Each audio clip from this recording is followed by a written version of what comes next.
people who are really high up at the AI labs, they say that we are being rebels, foolish rebels, if we don't listen to the AI.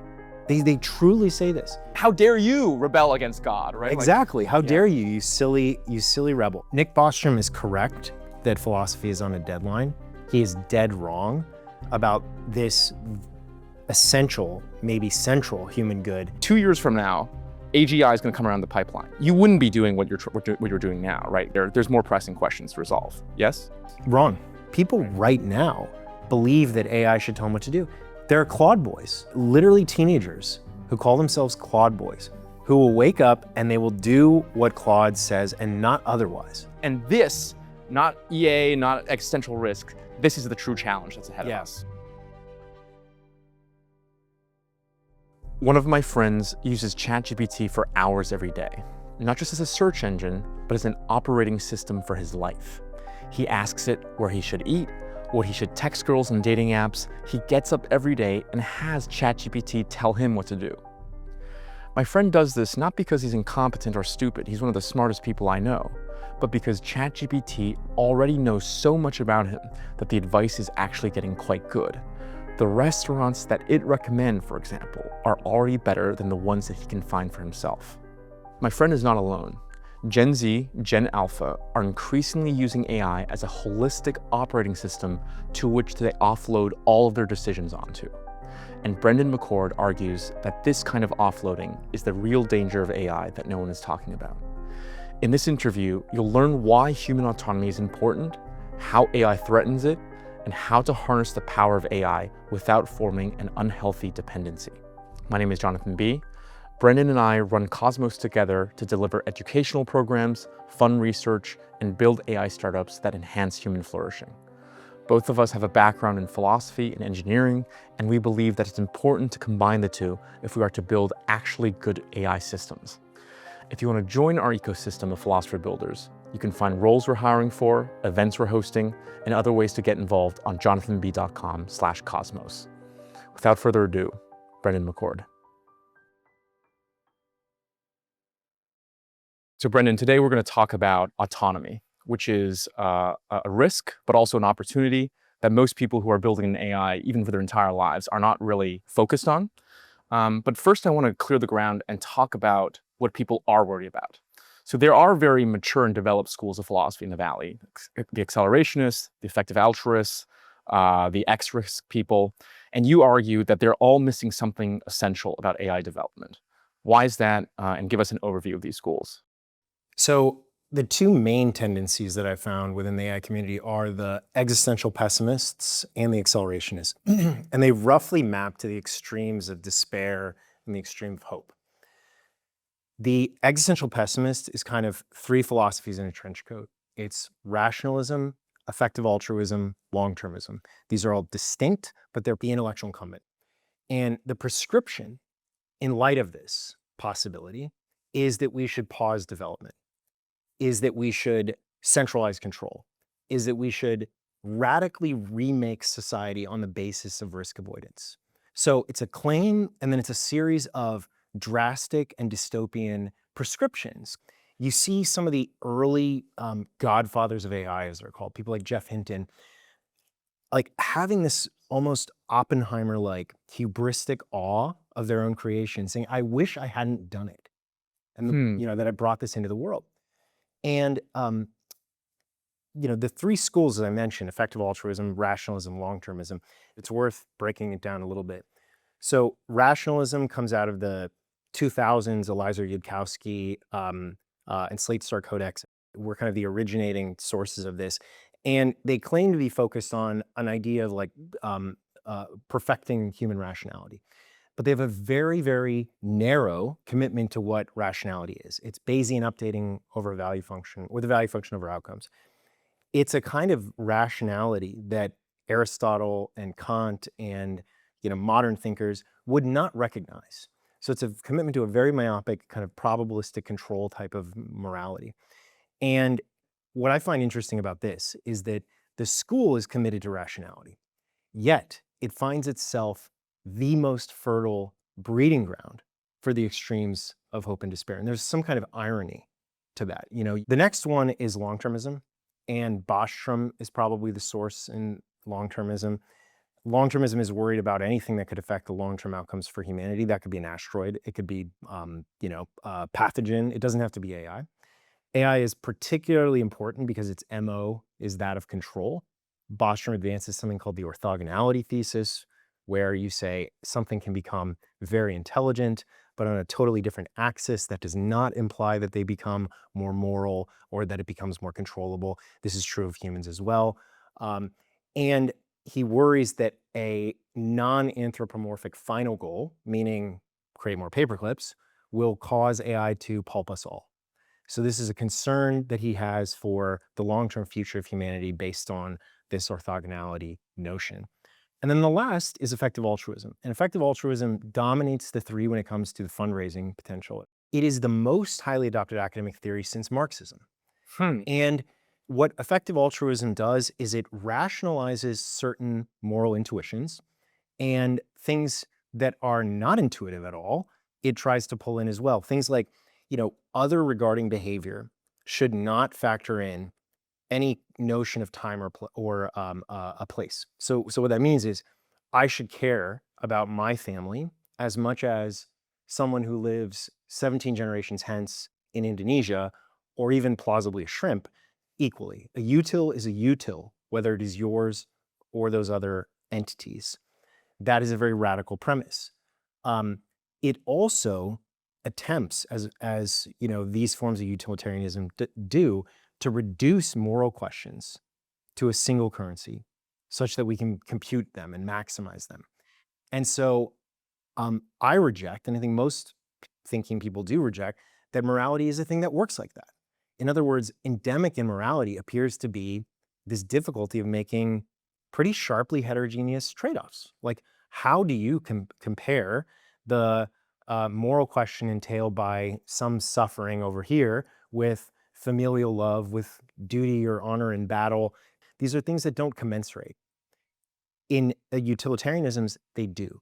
And it's false kind of scientific way of viewing the questions of morality that really obviates what makes moral choice difficult. The other thing I'll say here is that effective altruism tries to take one's personal projects and make them those of the universe, provide the calculational standpoint to say, rather than acting morally in a way that inherently springs from me, right? That's what we learned from Aristotle and the Nicomachean Ethics. Rather than doing that, it subordinates that impulse, that moral choice is an individual thing, and tries to make it the standpoint of the universe, subordinates what it means to act morally. And this is why it is not surprising to me to see such profound moral failings in the EA community. In other words, what is sexual assault? What is the real issue there if you're doing cosmically significant work? What are the practical consequences of following this through, of people who are actually building AI or regulating AI thinking this way? What are the practical consequences? So two that come to mind. One is that we would look to governance solutions that are profoundly illiberal and that would lead to tyranny, namely the creation of a world state. So in the paper, The Vulnerable World Hypothesis, Bostrom writes about the need, therefore, it's always a conclusion of these radical premises, to create a world state where basically you eliminate the coordination difficulty of having greater than one actor. So even US and China, let alone a more multipolar world, presents this like game theoretic challenge of racing and so forth. And so we have to get to one. We have to get to one state. And of course, political philosophy has dealt with the question of whether there should be one state many times before. There's a Kantian critique that has to do with the challenges of maintaining legitimacy versus having to sort of squash dissent. And there's a Strauss-Kojève debate where Leo Strauss argues that it would lead to a universal perpetual homogeneous tyranny, and many other concerns. So that's one. The other is that if we accept and hold tight those utilitarian premises, then we might think that it is acceptable to live a life with artificial intelligence that is profoundly non-humanistic. In other words, that we might be perfectly willing to be downstream of AI, having it tell us what to do and guide our life like an autocomplete. I see. Um, One interesting thing I want to double click on is you use the word hubris to describe these schools, which I think is fascinating because in many ways, these schools portray themselves to be egoless, right? The effective altruist is it's not about my good, it's about altruism, or the rationalist, right? It's not about my ego or my selfish interests, it's about doing what's rational. But I was reading one of these important blogs of the EA community, and it said the way you should make decisions is think, what would a benevolent and omnipotent God do? And I think it's kind of a power trip, right? To think about it in that way. And maybe to build off of what you said about Oppenheimer, I think that to claim confession of one's guilt is at once to claim credit for the sin. It's to say, I am powerful enough to potentially end the world. And there's also a subtle ego trip there. Is that what you meant by hubris? Yeah, and I think it's both the kind of hubris that Bacon had in saying that man would master nature, at the beginning of the scientific project, and the same kind of hubris that comes through any serious philosophy project where we try to find the one true answer to all the things. Like there is a hubris laden in that. And if you are the type of person that can subjugate the world with symbols, mathematically inclined among us, it is your moment. And what you do has cosmic significance for the future of the race. Right. Now, I will say the strands of philosophy to which I am attracted tend to take a different approach. They tend to be more epistemically humble. They tend to focus on the use of reason to whittle down the claims of reason, as David Hume would say. In other words, a critical rationalism and not a constructive rationalism that tries to sort of say this is the way the world is. It tries to focus a little bit more on what the world isn't. Right. So that there is, philosophy is not solely the domain of the hubristic. Right. One of my favorite lines from your favorite book by Hayek, which we'll talk about, is something like, every political philosophy believes other people are ignorant, but liberals also believe that they themselves are ignorant, right? Yeah. And that's Yeah. that's the kind of difference there. Many in Silicon Valley have also reacted to these dominant schools of philosophies in the way that you have. And so Accelerationism was born. Tell us about that school and why you don't think that's a satisfactory response. Right. So the other end of the extremes of hope and despair, accelerationism, and this school would have us unleash the development of AI as an end in itself. And that's a very important idea. You and I think, probably hold technology to be a very powerful means by which we flourish as individuals. The accelerationist school confuses technology as a means with technology as the end, and views humans as being a kind of instrument in this trajectory that is sweeping, transcendent, inexorable, this technological trajectory. It draws a lot not from Bayesian thinking, but from thermodynamics. And so it wants to portray humans as a kind of variable in this thermodynamic equation, in this broad project to be able to harness and dissipate more energy, or to be able to climb the Kardashev scale, which means to harness not just the energy of the planet or the sun, but of the galaxy, ratchet up more and more and more. These are not humanistic goals. And it's very important because one of the conclusions that the orthodox accelerationists reach is actually that we can and should hasten the time to passing the baton from humans we invite the doom to something almost, higher. Yeah, exactly. And I think with both schools, but certainly with accelerationism, you see a metaphysical impulse, the religious impulse that humans have long had. You see it conserved, but redirected towards the thermodynamic God. In other words, they're both kind of eschatological. In one case we die, and in one case we build something higher and better and then are transcended. And here's the upshot, is that both of these schools are very imaginative in a sense, right? You cannot fault them for being very imaginative about the possibilities here, whether it's paperclips or thermodynamic God. But on the one thing that is most needful, they have a lack of imagination. And what I mean by that is on what it means to be human, what the human good is. Yeah. One side views humans as a kind of aggregate of suffering or pleasure. In other words, we view the human good as the avoidance of pain.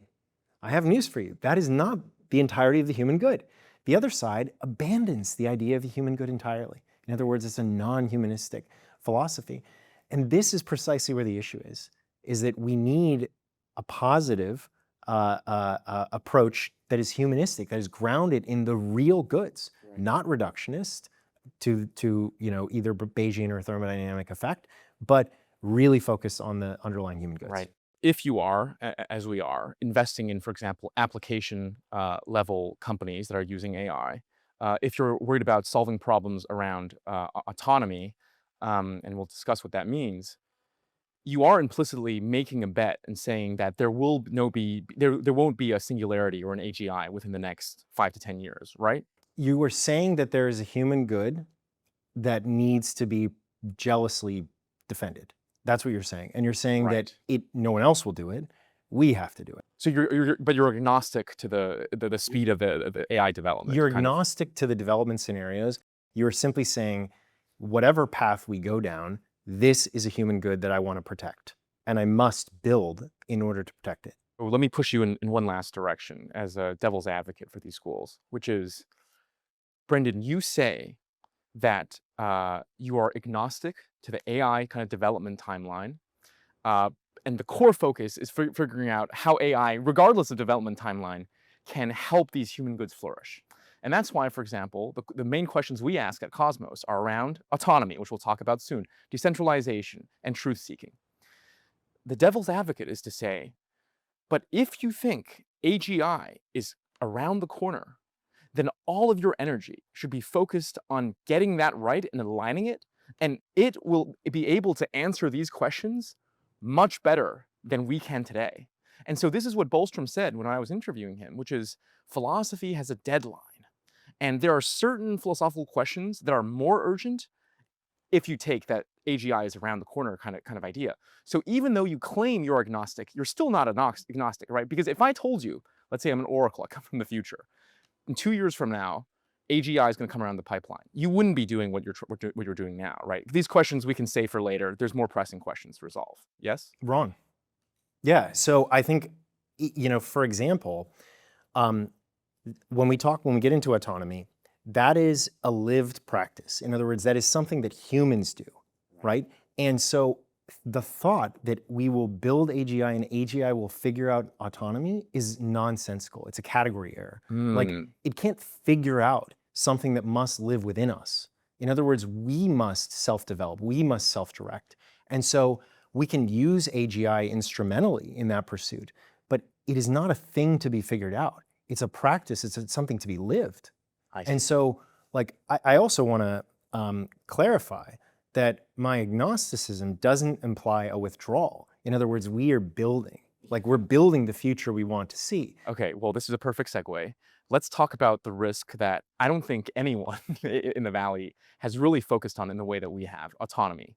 What is the risk as well as opportunity as it relates to AI and human autonomy? So when you think about the greatest goods in your life, you probably think about things like friends and family and loved ones. You might think about the pursuit of wisdom. That's, I would say, one of your highest goods. Creative endeavor, that sort of thing, right? It's actually eating, but wisdom is number 2. Yeah, eating, exactly. That would, I would say, be one of the lowest that is necessary for the highest. So this is an interesting point about how the lowest things in us are needed for the highest as well. But these kinds of goods, what's common to them, whatever you hold to be your highest goods, is that they cannot be obtained on a platter.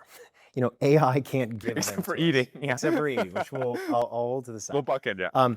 And they have to be attained as the result of some kind of self-motivated striving. In other words, you had to get out there. You had to try things. You had to enjoy it. You had to experience it. You had to get hurt by it. Being able to discover and develop one's gifts, being able to deliberate using reason, and to line up our actions and be able to pursue them. So this deliberative capacity for self-direction, okay, is, I think, the thing I want to call everyone's attention to. This is autonomy. And without this self-direction, we cease to live fully human lives. We may act in the world, but it isn't really our life to live. And so I say this all so far at the level of the individual. The other piece of it is that it's very important as a society, particularly a democratic society, one that self-governs. And this is because we depend on individuals who can form views, who can act on those views, who can self-govern. Without that, we lose the greatest bulwark against despotism. Right. So draw it out practically how this current AI wave can harm or accelerate us being autonomous agents.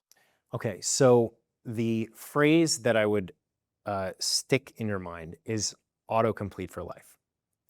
What I mean by that is we use AI systems, we obtain the incremental convenience from them, where we get not just the next word in the sentence, that's what everyone's familiar with autocomplete, but also the next decision, the next,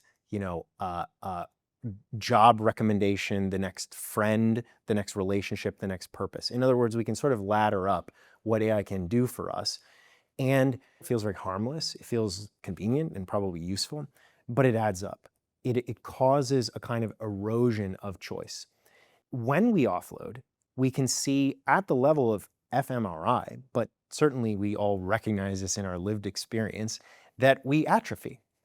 In other words, we habitually offload in a way that causes us to then lose the skill. You see this, like the fMRI stuff is like, if you do a lot of speed reading and not a lot of deep reading, you lose some of the ability to do that, or if you do a lot of calculator-based arithmetic, you lose the ability to do that. Now, I think an important point has to be made, like, why is this not just another version of that, right? Google Maps, right? I can't drive very well without Google Maps. You're probably the same. Actually, you live in New York, so you probably can't drive, period. So then the next question becomes, why is AI in particular a problem for this? Because this is a problem for all technology, books and memory, right? Like driving and being able to ride a horse. Yeah. What's special about AI? Actually, I think before we even talk about that, I framed it as a problem, but it's actually a beautiful thing, right? And you and I have talked about the quote from Alfred North Whitehead, that the measure of civilizational progress is the number of important operations of thought we can perform without thinking about them. Right. It's a brilliant, brilliant quote. There are examples that abound. My favorite of this is Max Verstappen, the Formula One driver. He's a kind of a prodigy, special driver. And when it's raining on the course, he can talk to his pit crew.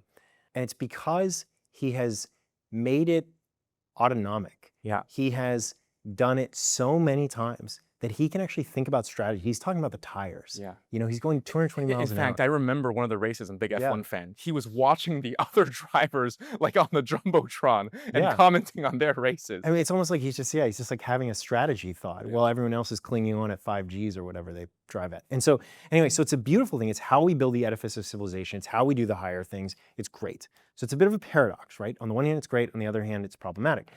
Okay, so now we set sort of the contours. So coming back to the key question of why is that a thing? Special case, Special case, yeah. So one is you have to think about what it is that you are offloading and thus potentially eroding. And in the case of calculators, it's calculation. In the case of maps, it's like positioning in space. Yeah, navigation, that's in the case of writing, that's essentially memory, right? It's primarily memory. And so these are kinds of categories of things. Never before has it been possible to offload and therefore atrophy our core practical wisdom, or our core deliberation, I should say, that leads to a kind of wisdom. So, now you are talking about something that is necessary to self-direct, that is necessary for moral judgment, right? It is necessary for us to decide what is good for us. And so it's a different kind of thing that gets offloaded.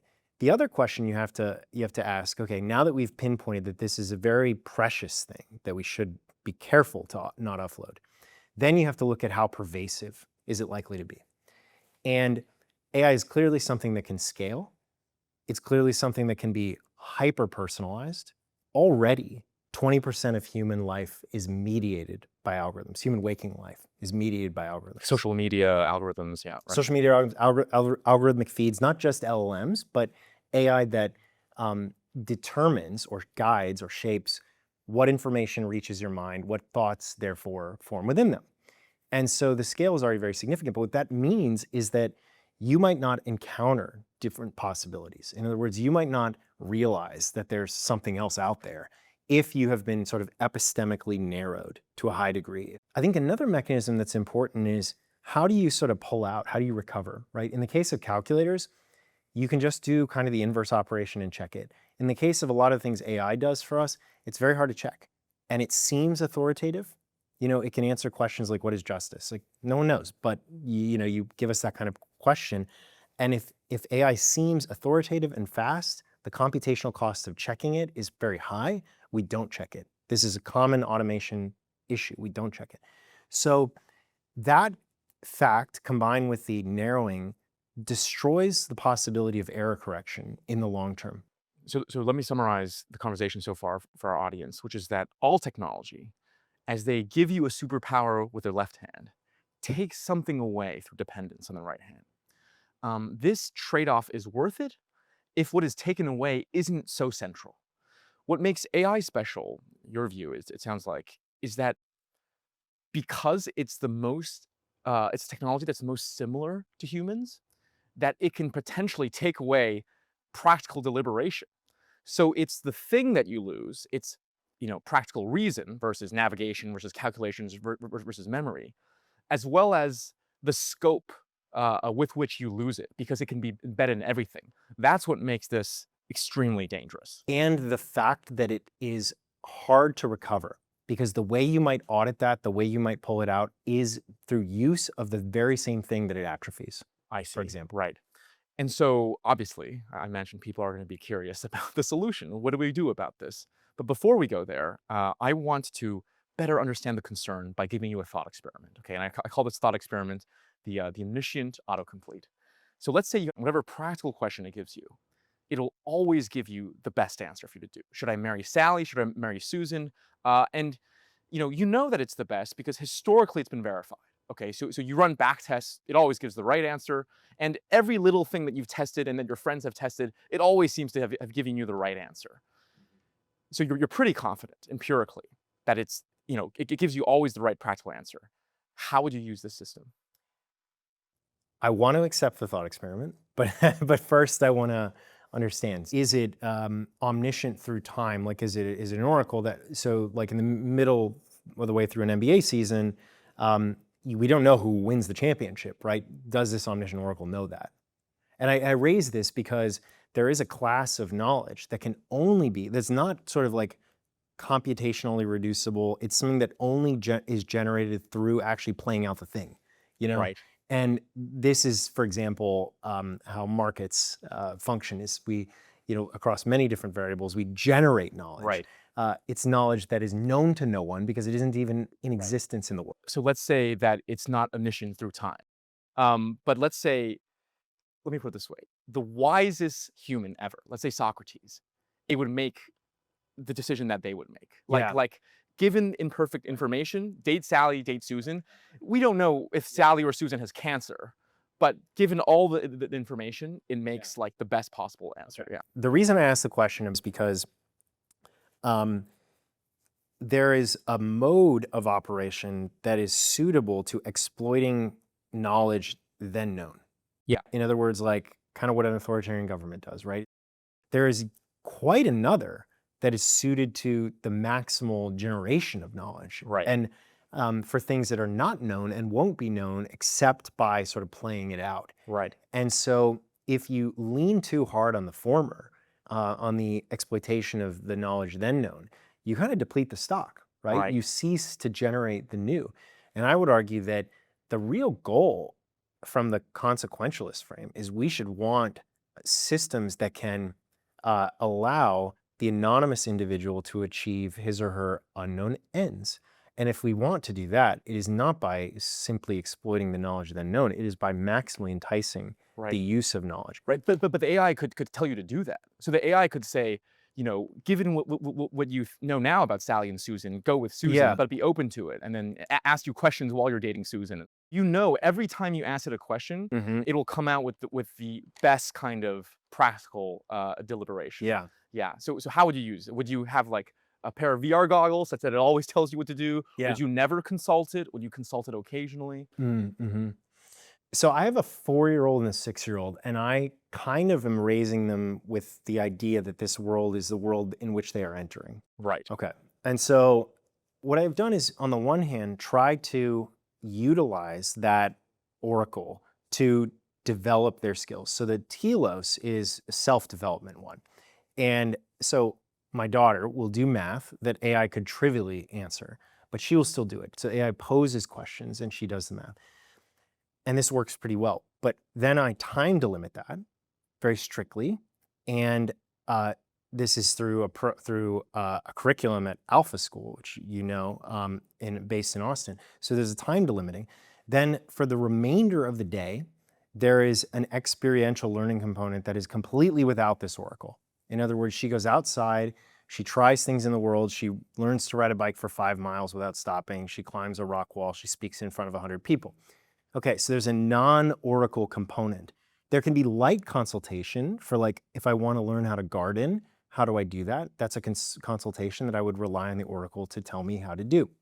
The last component is then stimulating through probably human discussion the kind of characteristics and habits of mind that are necessary to retain self-direction in a world like that.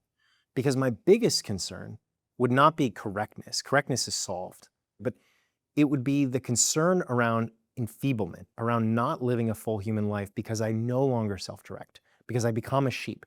And so what do I mean by that? Well, I want to be able to cultivate a reflective metacognition that says, what am I versus what is the pull of the algorithm? In other words, if this is an exosystem around me that I'm using quite regularly, I sure as heck want to know what I am, right? This is an extended part of my mind that I endorse, that I transparently use, but I still need to know what my boundary is so I don't get lost in it. Right.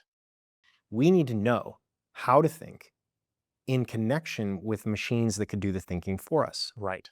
So let me ask you this. One way to frame your answer is to say, I will consult the oracle, but I always need to make sure that if I follow its directions, I need to know the steps. I need it to tell me the full reasons. Is that fair? I think it's more than that. I need to be able to exercise my deliberative capacity. In other words, knowing the reasons. It is not enough to just know them, right? I mean, this is the Meno, Right. You know, this is the idea that we need to have the statue of Daedalus, I think, you know, tied down. And the only way we can avoid having this thought run away is through working through it, giving an account, as Plato would say.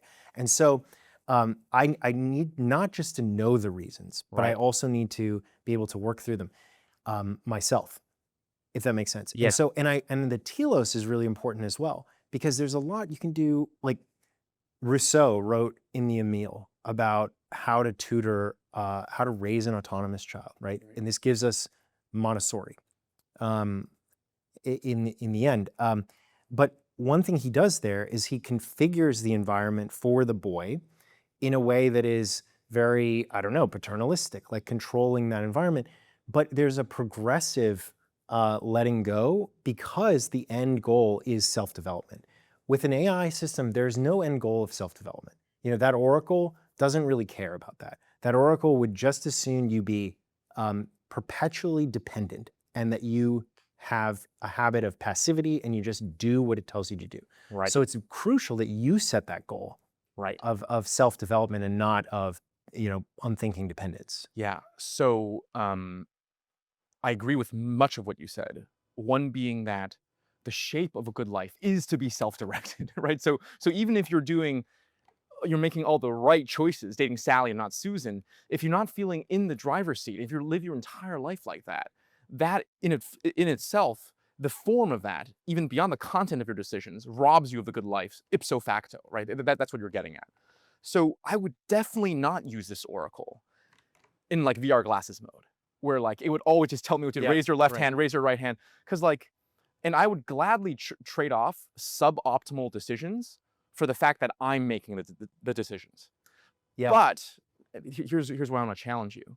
What if the oracle is so advanced that we can't even understand its deliberations. And before this sounds too dystopian, I'll draw an analogy to religion, right? Dante, when he goes to paradise, and he asks the eagle of justice, why is the poor virtuous pagan who lived before Christ, who never even had a chance to see Christ, why does he deserve to go to hell? Mm-hmm. The eagle of justice says, none of your damn business. Yeah. And in the next canto, the eagle of justice says, I'm the eagle of justice, I don't even know. That's God, okay? I just delight, these are almost the exact words, I delight in following God's will. The structure of faith, as I take it, is that you try to validate it as much as you can. You know, is it plausible that Jesus rose from the dead? Are the accounts accurate? But after you validate the oracle, the religion, the God, to your rational faculties, you, as a leap of faith, are willing to take actions even if you cannot see the full reasons of those actions. So if you now transplant that to a kind of AI oracle, I imagine you wouldn't be comfortable with that. And so my question would be, do you think faith itself, and do you think faith and religion is just a deficient way of living the human life even now? That's a big question. So the most beautiful part of the Bible for Yeah. me is the end of Job, book of Job, where Right.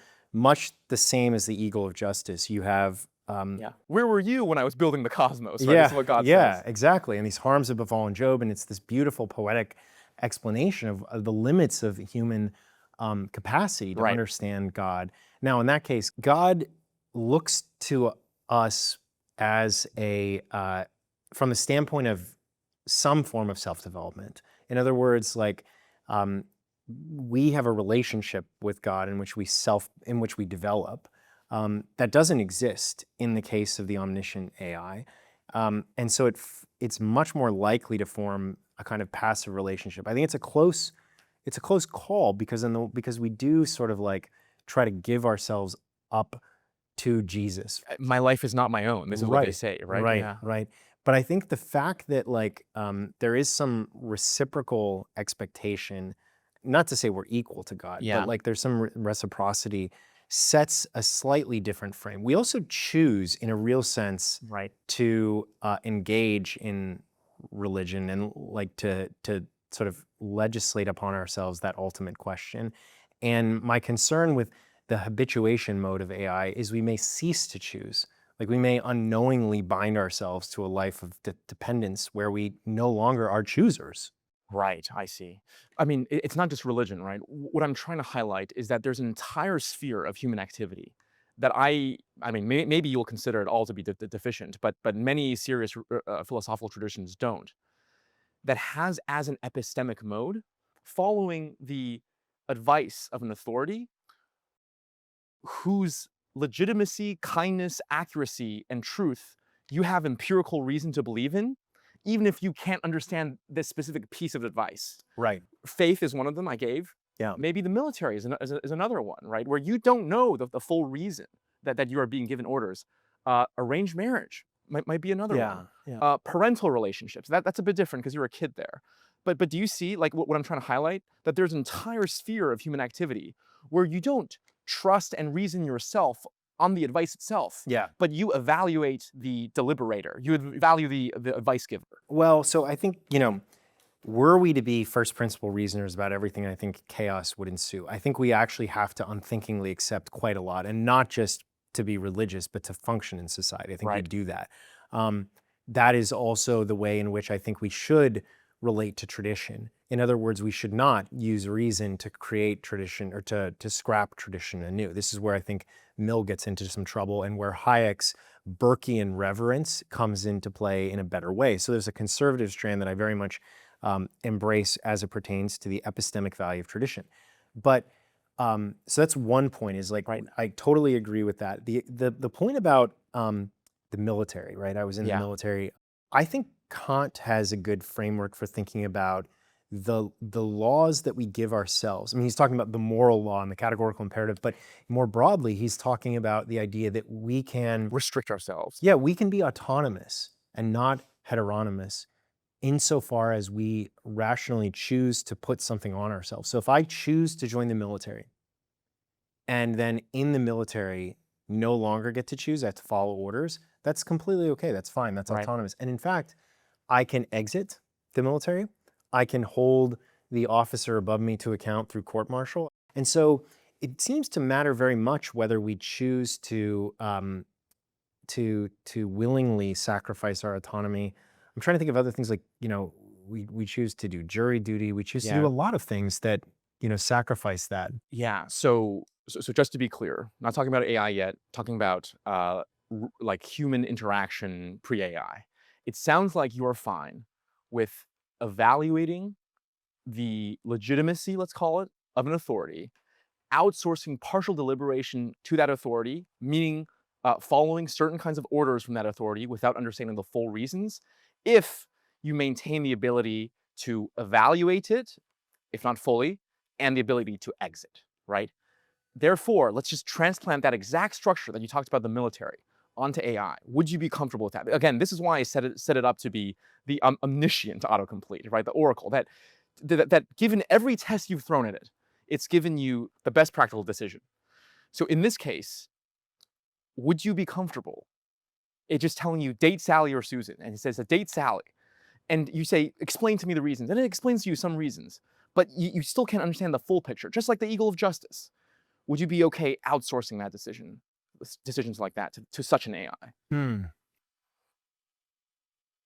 Because like your reason, right, is kind of perfected. Your reason is as good as it can get. But again, I'm just assuming that there's a limitation to human reason, then that AI potentially can be higher. And so if you're as good as you can get reason-wise, and you have the ability to exit,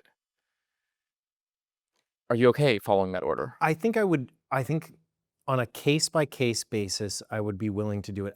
I hesitate a little bit on marrying Sally. One, because I'm married to Adrian, but no, but the other is there's a critique of utilitarianism that Bernard Williams brings. It's called One Thought Too Many, and he essentially poses this scenario in which you have someone about to drown in a rescue situation. And what he says is that though the philosophers might want you to do a calculation,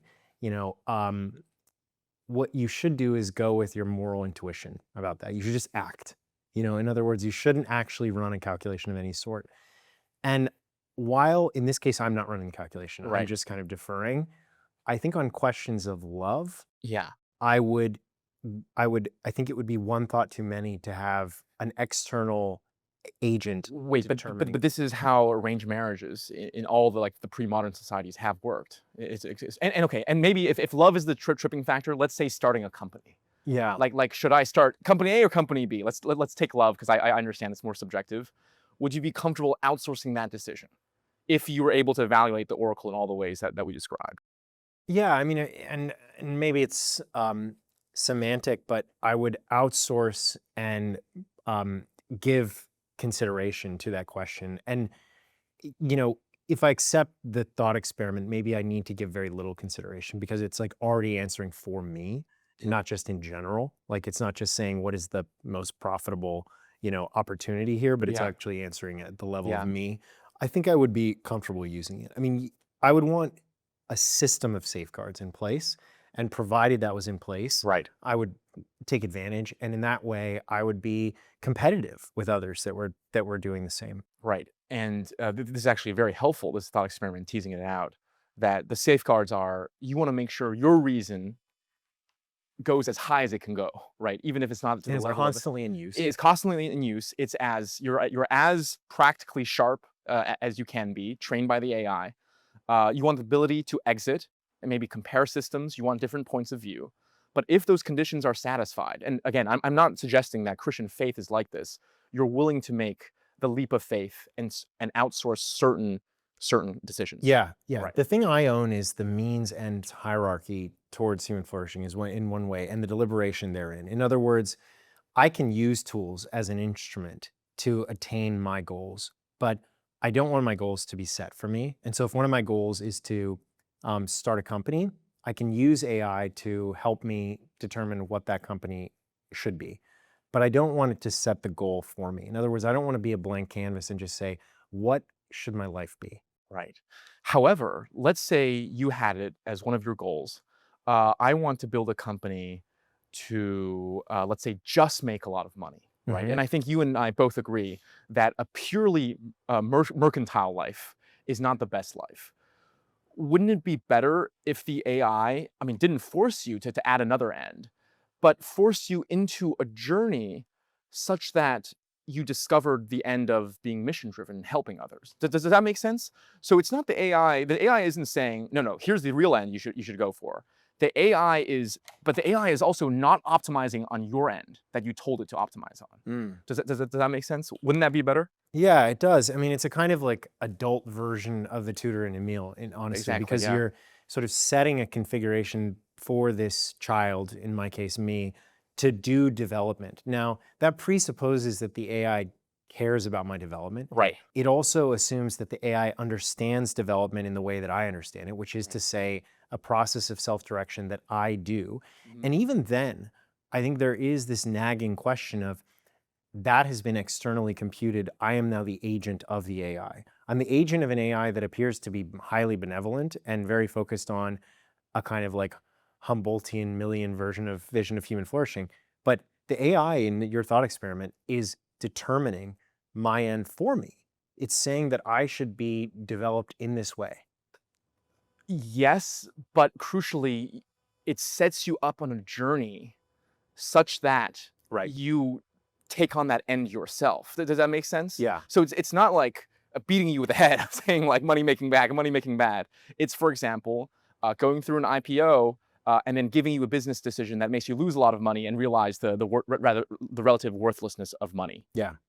I think a good analogy here is the It's parenting, right? Parenting. well, another good analogy is the state. So, like, do you want to have a system of laws? Do you want to have a state that views its raison d'etre as being um, developmental, like that tries to maximally endow you with autonomy? Or do you want to have a state that is more like a night watchman and preserves space in which you can experiment and try things and learn yourself? The latter tends to have far fewer risks of paternalism, Right. because it genuinely is not the role of the state in this case to inculcate this habit in me. And I think that's a foundational position I would take. In this case, we're saying, could AI fill that like very benevolent paternalistic role? I'm not asking could it fill it. I'm saying let's assume it could. Yeah. Would you be happy to, Would to I have use it? it? Right, right. Because obviously, but neither you nor I believe that current AI can do this effectively at all. Yeah. And maybe even in our lifetimes, we won't have this. I'm asking you the philosophical question. Yeah. If you take the premise that it can do this, would you be okay with it? I.e., shaping your ends in a way that you wouldn't agree with now, but in some sense is the right answer to the human good. Because you also don't want to go completely relativistic and say there's no human good whatsoever, right? It's whatever ends I want to have now. Right? Yeah, I tentatively accept it insofar as the AI was setting up the maximum space for me to have this Siddhartha-like journey or whatever, this like developmental journey. If AI was scaffolding that for me, then that it would be highly consistent with the idea of human flourishing, and especially if I'm directing the AI to do so. In the case where AI is doing this kind of surreptitiously, I'm a little less enthused, but I think I'm trying to experiment with that as a completely unrealistic framework, but a thought experiment that could support Right. flourishing. You don't have a philosophical problem with it, right? You have engineering doubts or Yeah, I something have like practical problems with it beyond just engineering, but I think the philosophical premise I tentatively accept. I see. So obviously, none of our AI systems today are anywhere close to this omniscient autocomplete. What do you think our conversation and your thinking around autonomy has to offer engineers today and builders today in building systems that support and enhance autonomy? Well, I want to say that the mere fact that AI can't do the omniscient autocomplete thing is it's only part of the story, and I think it's a really interesting notion that there is, on the one hand, the kind of like epistemic question of like, can it do it, right? We agree, can't do it. The other question is, why might we feel as though it can or we should want it to have that role in our life? And that's a psychological question. So there's kind of the epistemic one and the psychological one. I'll make it really tangible here with an example. So a year or two ago, there was a 42-year-old guy named Victor Miller in Cheyenne, Wyoming, who ran for mayor. And what made his mayoral bid unique is that he ran as the meat avatar, essentially, of ChatGPT. In other words, his pitch was, I'm gonna run for mayor, but I'm gonna turn around every question that I get asked, I'm gonna tell ChatGPT. Like the Omniscient or Autocomplete that I suggested. Yeah, exactly. He didn't win, but it's interesting for a few reasons. One is that it's potentially prophetic. Like we may have AI playing a major role in ruling. Right. That's one reason why it's interesting. The other reason it's interesting is that he thought that this was a good idea. And I don't think he was making an epistemic claim. Like, I don't think he was deeply analyzing what AI could and couldn't do. I think he believed that it was a good idea. And this is, again, a psychological question. Like, in this case, we want to believe that all the blood and treasure we spill on politics can be solved by a ruler that has access to truth, that's authoritative, that's seemingly impartial, neutral, right? And so I think we really have to keep in mind that, like, your scenario is far out, but it almost doesn't matter. Like, people right now believe that AI should tell them what to do. There are Claude boys. There are literally teenagers who call themselves Claude boys, who will wake up and they will do what Claude says and not otherwise. Really? Really. So what do they do? Are their lives good or? No, but I mean, on what basis, right? I mean, it gets back to this philosophical question, right? Are their lives good insofar as they make fewer dumb teenage errors? Probably, actually, I would say. Right. And the point is, like, this is a great litmus test for, like, do you think this is a good idea? Yeah, right. I have been in closed door, in rooms with people who are really high up at the AI labs. They tend to be effective altruists, and they say that we are being rebels, foolish rebels, if we don't listen to the AI. They truly say this. And it is because it's religious language, right? We're like rebellion, like the fallen angel, right? It's like, how dare you rebel against God, right? Exactly. Like, how dare you, you silly rebel? And that is because they have a view that the things that we do should be viewed purely through the lens through a consequential lens. In other words, they don't have a thick notion of what it means to be a human. And if you don't have that, why not take the optimal path, whatever that means? Right. This is a major issue. And I think both what you and I are suggesting is the optimal path ceases to be optimal when you only think about optimality. Like when you only care about date Sally or date Susan, when you don't care about the autonomy, the agency, the self that is willing that. If you give that up, your life is ipso facto going to be bad. Right? Yeah. And what is the point of optimizing a life that ceases to be your life to live? Right. Yeah. But in the counter, and this is what I was trying to show with the thought experiment, is that AI, if it does become, and it's clearly not there yet, this omniscient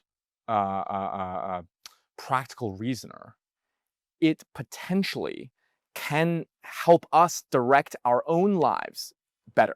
Yeah. Right. So that's, and you're willing to grant. Yeah. And well, so I think the mechanism where I would be much more fulsomely embracing of this is, if we built into AI the goal of fostering better self-direction. Right. And this is kind of where we were getting to in the scenario, but like, how do you do that, right? So one way you could do it is you kind of reject the idea that AI should be an answer machine ever and always, right? That's what it kind of is today. We ask it a question, doesn't matter what question we ask, math question or what is justice, just here's an answer, right?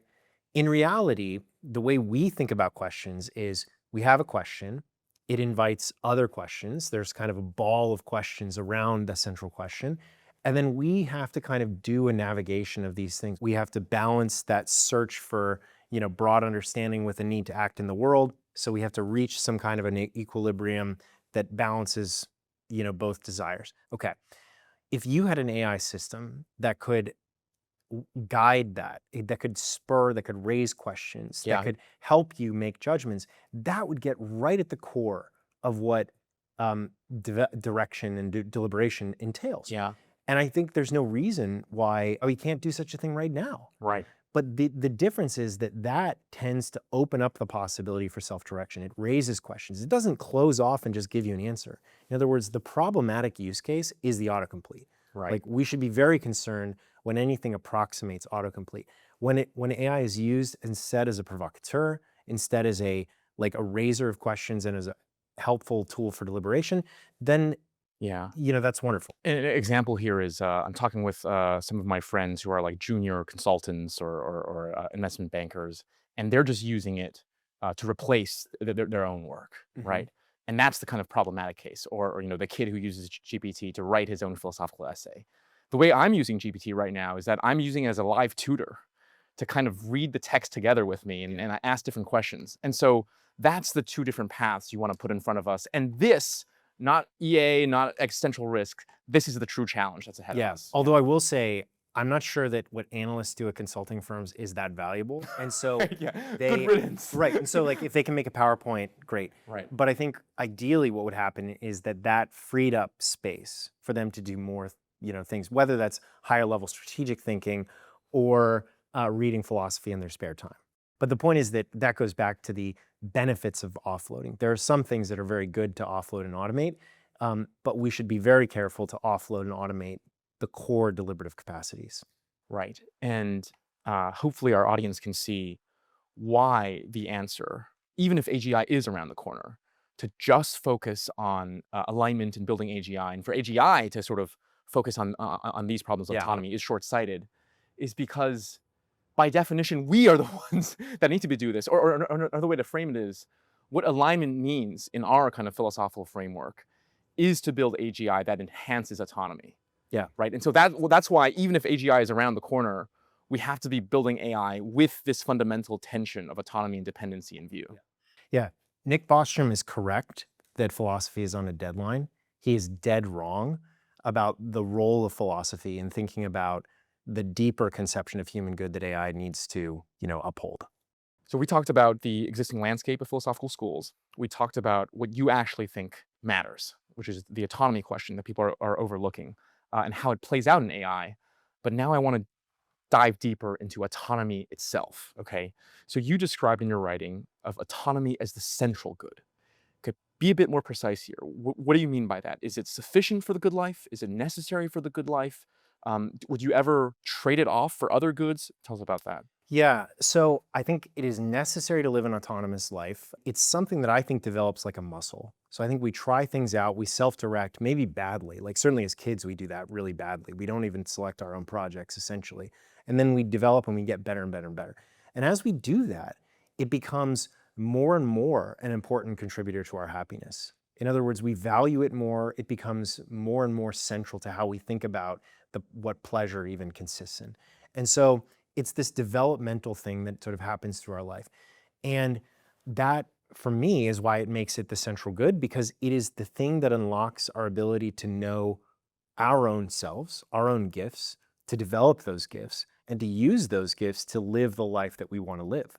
Right. However, it's not sufficient for a good life, because one can imagine, this is another edge case, where the fully autonomous man or woman who is able to go through life like this, but just fails in all of his or her endeavors, right? If all family dies, like this is the Aristotle example, Nick and McKean ethics about Priam. So this is not the only good. I agree. Right. Yeah, I agree. It's not. It has a relationship to other human goods, but is not the only good. And I agree that it's not sufficient. I also don't think that autonomy presupposes choosing well.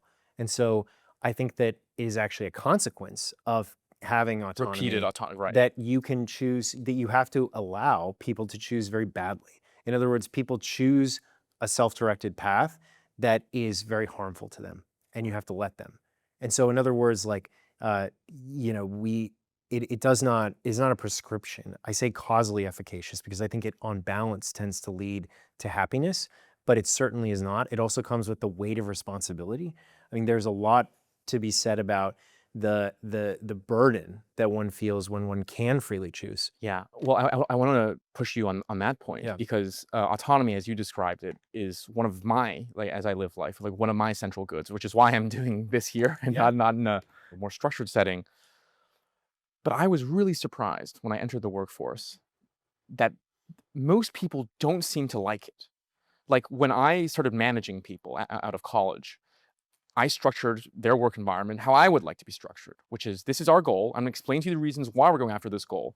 You choose how you get there. You just need to get there. Yeah. Many people hate that, and they won't say, I want less autonomy. They won't frame it there. They would usually frame it that I want more structure in my life. So they want to be told what to do. They want, yeah. And so how do you reconcile that? Is it just people like you and me who value this, and it's subjective, or yeah? This is one of the most worrisome threads that my wife will raise with me, because she'll be like, Brendan, it may be the case that you are just like an outlier, that you care about this in a way that other people don't intuitively, meaning you may be like rationalizing it, but you may actually just care about it deeply, intuitively. In the way that you might like chocolate doesn't mean everyone else likes chocolate and over so we have strawberry. lots of individual variation. I totally allow for that people would like it more or less based on their, socio-biological kind of path. And I think what I mean by that is that it could be like almost epiphenomenal, that somebody has certain genetics and they have certain predisposition. Okay, but I generally think that it's much more determined by the conditions in which we live and by the way in which we're habituated as a consequence. The transition that I'll mention here is that in aristocracy, one of the benefits was that people knew their station, they knew their role. I'm not advocating for that. Obviously, I'm not advocating for a kind of hierarchical system like that, but that was one of the silver linings, right? In America, when Alexis de Tocqueville came, he observed a generalized anxiety. He called it inquiétude. It's a word in French for like anxiety without an object, a particular object. And why he think it existed was because there was no one to tell you what to do. You had to make your own way. And so you look to the majority to tell you what to do, right? You look to the state. Like these are the kind of pathologies of democracy, is that you sort of fill the void and it appeases you. Especially if you take religion away, by the way. Religion grounds you and it minimizes this. Well, it's the ultimate form of telling you what to do, right? And it grounds you, and the family life can ground you as well. Lots of things can ground you, but absent those things, you kind of drift and float. In America, it still was the case that people were very self-directed. The classic example of this is the Jeffersonian ideal, which kind of like thought of autonomy as being the farming life, right? It's like you grow up on a farm. My wife's family has a ranch, they're ranchers, and it really is the case that like you are very self-directed. So I get it. And I wonder what the consequence of being a nation of farmers, like almost all free entrepreneurs, people essentially, were entrepreneurial farmers. Yeah, I mean like 85% of free Americans were that way. And now we're a nation of employees, right? It's given way to being, Industrial Revolution caused us to enter employment. We now are subservient to process and to people in a way that we were not. And I say this to bring all this together, is that the conditions, either the regime, like now we're in a democracy, no one tells us what to do, that's very scary for people, but also the fact that we move to an industrial system in which people tell us what to do constantly. Like, can you take vacation? Right? No, not today. Like these are kind of limits on your self-direction. And as a result, we've now come to like it, to want it less. Right, it's Stockholm syndrome almost of sorts, right? Yeah. You mentioned Stockholm, and it makes me think of this case of Germany, which I fully understand is not in Germany. Just so people don't think I'm an idiot. But East and West Berlin were two radically different systems, as different as it gets. You had the same family, same genetics, split across the wall, right? And the East German system under Soviet control was habituated to follow orders. The West German was much more like the General West and less so. And then during COVID, like much more recently, you had a very different response. You had much more obedience among the people who had been habituated by the East German system. Yeah. Why I say that is it appears that the habituation is long lasting. Like you can grow up under a system in which you're told what to do, and then maybe for the rest of your life, you are inclined to do what you're told. Whereas if you grow up in Texas, you may be inclined for the rest of your life to not do what you're told. Wait, hold on. But that doesn't seem to be such a strong response for the position that autonomy is the central good, whether you appreciate it or not, right? Because what you're saying is that nurture can greatly change how people valued it or not. Right. But I thought you would want to argue for the position that regardless, of what, like whether you value it or not, it is valuable objectively. Yeah, I don't want to base the idea that it is constitutive of a flourishing life on the idea that it is widely used in practice, or even that it is like valued equally by all. Because again, the mechanism is one of habituation, so it is not going to be valued equally by all. And I actually think having highly autonomous people is a total historical anomaly. Oh yeah, Like, totally. Yeah. yeah, I mean, for most of human life, we've either been in a culture with slaves, or we've been in, kind of hierarchical cultures that really don't have the same presuppositions. Yeah. So I think it's anomalous and it's precious, but that's not why I think it's constitutive of a flourishing life. I simply think that, like, it is consistent with, it is the way in which we discover our nature, the way in which we express it. It is one of the things that humans uniquely do, is to use reason to guide action, to Right. develop ourselves.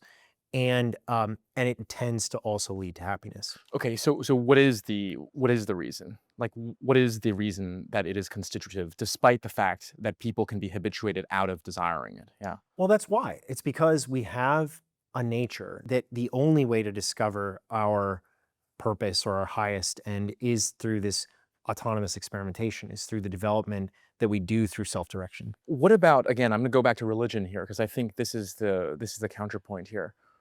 What about someone who surrenders themselves completely to Jesus and claims that through that they found their true selves? Or, I mean, in the Buddhist case, they surrender themselves completely to the master, become completely obedient to the master, and through that, they think that that's the route through which their development becomes. Well, I think insofar as they surrendered, that is a pretty powerful act of self-direction, in like the making the choice. Right. I do think that it's difficult to square the autonomy lens with, say, Islam, that views the I mean, submission, goal it's in the as, name, right? yeah, as submission. But here's what I'll say about that. I think I think one of the most critical points one can make about the dynamism in the West Mm. is that it is a tradition that has been formed through different visions of the good life, all of which allow for some individual choice about what the good life is. And to be more specific on that, Yeah. one tradition, probably the earliest Western tradition, is from Homer. It's from the Mesopotamian epics. It's from the Bronze Age. And it's the idea of the heroic life, the life of adventure. Achilles is a good example of this. The Greek response to that is a life of science and contemplation and philosophy and things like that. That's a life, that is to say, a life in which Achilles is replaced by Socrates, like the contemplative life. And those are two totally different, visions of the good life. A third comes in the Hebrew and biblical tradition in Jesus, which is a life of pious devotion, centers more around the family and other things. I would say none of these are commensurable. They're all different visions of the good life, but they form a kind of tension that, one, I would say the overlapping areas is some measure of individual choice as to what the good life is. Like, it's not the community's job to tell the individual. The other thing I would say is that Even for the Christian tradition? even for the Christian tradition, insofar as we get to choose that path and we navigate that path towards Jesus, there is a submission element Right. of it. But again, like, the freedom to be unfree is, I think, a satisfactory use of freedom. Right. To a Well, large because otherwise you wouldn't be able to enter into contract. Yeah, Right. You exactly. need We that. bind ourselves, and a lot of the most important American figures grappled with these and synthesized them in their own way. Like Lincoln read Shakespeare and the Bible, for example. Like, he's reading about these things and forming his own sort of local synthesis. And so I just say that we would do well to preserve those tensions.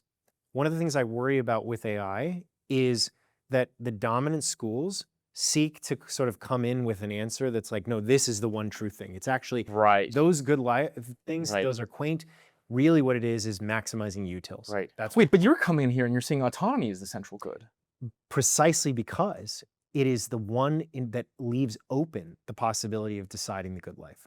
In other Right. words, it does preserves the not. plurality It of the. preserves that space for the individual. I think it's a critically important thing, because we could just say, well, isn't it just like another vision of the good life? But it is very different to say that a vision that preserves one's individual ability to question the ultimate question for themselves, that is different from one that tries to reduce and replace and say, we have found the one true answer. Right. And just to be clear here, when you say autonomy, is it a very thin, kind of simplistic, I'm the one willing it, whether that's the right thing or the wrong thing, or it's something more like Kant, where I am willing the thing that also is like rational and good and There's a subtlety there because so it's the former in the sense that I believe that one must deliberate, but not that they need to necessarily get it deliberate right. well. Yeah. Nor am I stating that it is a moral autonomy like Kant. I'm not suggesting that what autonomy means is to give oneself the moral law, which is to say the categorical imperative. That's not what I'm saying. I'm saying we must have a capacity for reasoned self-direction. We can do it wrong, but we must preserve that space. The reason I say it's complicated is because I do think Kant actually enters into it. In other words, I personally draw a freedom maximizing principle from Kant. And this freedom maximizing principle is what gives people space to be autonomous. These are two different conceptions of autonomy. Right, I see. So it's not just the simple notion of like a whim, like let's say I have a whim to jump off the building right now, Yeah. because no deliberation went into that. Yeah. But it's also not the, if I really, really deliberate, like it would be good to steal Brendan's wallet right now. Yeah. That would count. It would count. It would count because it's even though I didn't deliberate well, I made a fair attempt, and your response was, if I do that enough and I continue deliberating, we have to make mistakes. Yeah. Like that's a dumb thing for you to do, to want to steal my wallet. It's over there, by the way. But we have to make mistakes. Like I think part and parcel of autonomy is doing dumb things. Yeah. And it's simply the wrong standard to suggest that we must always do things rightly. Let's say someone lives an autonomous life. What else is missing to get to the good life or even the best life? That's a good question. One point that needs to be said is that what I've outlined so far is fairly individualistic, but I think the way in which we learn and experiment is profoundly social. And so we learn from others, especially people who are above us in terms of aspirationally, but not so far from us that we can't sort of learn. And so I don't want to suggest that we're sort of like operating in a solipsistic way or an isolated way. That's important to say. The other way I think about this is like, how do I want to educate my kids? I want them to be autonomous, but I also want them to be autonomous and virtuous. In other words, like I view the role of the state as being a formal role to preserve freedom, to minimize coercion, that sort of thing, to provide for security. But I view the role of, I view the good life as being something more than autonomous and in fact, like virtuous as well. Does that make sense?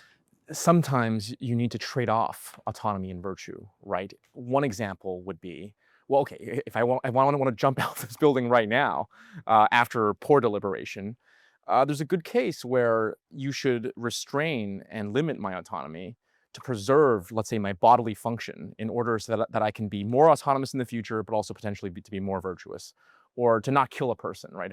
So do you allow for a trade-off between autonomy and other goods? And it's obviously a political question as well. Yeah. What one extreme idea would be no paternalism is allowed. You can never interfere. Autonomy, like there are other goods, but autonomy, you can't be trade off for other goods. Yeah. Yeah, I mean, in general, I don't think that the gains to welfare from paternalism outweigh the losses to autonomy. And so I would take a very strong position on not applying the tools of state, in particular, to paternalistically deliver welfare gains. And I would apply that to things like, UBI, for example, as well as many other areas. But I think that security is a good example of a kind of a vital interest, as Mill would say, that it's not clear that autonomy has a lexical priority over security. Like security seems preconditional to autonomy. We have to maintain security. So your answer is it doesn't have lexical priority, i.e. a trade-off is sometimes worth it. Yeah. However, people overly value the benefits from welfare gains Yeah. and undervalue the dangers of even removing a little bit of autonomy. Yeah. That would be your answer. Yeah, and this is a fundamental conflict because we value convenience quite a lot. I mean, Right. this gets back to soft despotism from Yeah. Tocqueville, is that we welcome the incremental convenience. And from a state that is far-seeing and mild, that will offer this, that's happy to offer it, we're happy to welcome it. Or from AI, right? Or from AI and from any sort of, neutral or centralizing force. But what do we give up? Well, we give up the vigorous use of our own capacities. We become enfeebled. We become like a flock of timid industrious animals. I mean, Tocqueville has a beautiful language around this. And so this is a fundamental issue, particularly in democracy, where, again, we otherwise have kind of inquietude because we have no one to tell us what to do. So I think like we stage then the critical issue of our time, which is we now have built something that can deliver the incremental convenience, that can offload our deliberation. We are going to welcome it into our life. We're going to be tempted more than we've ever been tempted before. Yeah. And we must find the resources within us to resist. Yeah. By the way, this is, as you know, I just interviewed the founder of Alpha School, and this is where you send your kids. And I shadowed them for a week, and I was so excited by that project because, I mean, so for our audience, the quick pitch is that you learn basically your entire K-12 curriculum instead of 6-8 hours a day with homework in 2 hours. You're like, okay, that's interesting. But what I found when I talked to the kids was that the greatest benefit was a fundamental change in their character, that I am capable, that I am autonomous in this way. And which is a fundamental difference from how all the kids are being taught today, which is this kind of teacher in front of a classroom lecturing, the kind of Prussian model to create industrial slaves, industrial like employees essentially, right? And so that I almost think that they're underselling, underpitching what they offer. They're offering a fundamental a building of their own character, and not just like being able to cram. That's precisely right. And that's exactly the benefit that I see in my own children. And when I went there to like talk about entrepreneurship to 8 and 9-year-olds, and I was just so moved by the extent to which the kids had individuated. They were highly individual and very autonomous and very high agency as well. And I fear, to make it kind of a cautionary point, I fear a kind of divide, right? In other words, I see the alpha model, and I see the vision, by the way, is to get that out there, and I really hope it can scale massively. But I also understand that if one's relationship with technology is one of passivity, one of dependence, one of doom scrolling, then we become highly dependent from the beginning, and we almost create two classes of people. We almost create one individual who, for whom it is the best time in history to be a 6-year-old, and one individual that is on the path to become an NPC. And I think we must avoid that. Yeah. And in some sense, compared to early America, we're already there with the employee, versus like gentleman farmership. And so what you're saying is that there are a lot of things that don't seem political, which build the autonomous muscle or weaken the autonomous muscle in civil society. That's right. Education being one of them, workplace being another. Okay. We've talked a lot about the intrinsic importance of autonomy, how it's constitutive to a good life. I now want to move on to the extrinsic benefits of autonomy and why it's important to defend autonomy, not for why it's going to make you live a good life, but for a flourishing civilization. Okay, so I know you've been dying to talk about Hayek, so now's your chance. Yeah. So I'm kind of a Hayek stan, but the reason is because I think he's desperately in need of being revived for the AI age. Where to start? I mean, my favorite book of his is Constitution of Liberty. And in that book, he makes a consequentialist case for liberty. So he says that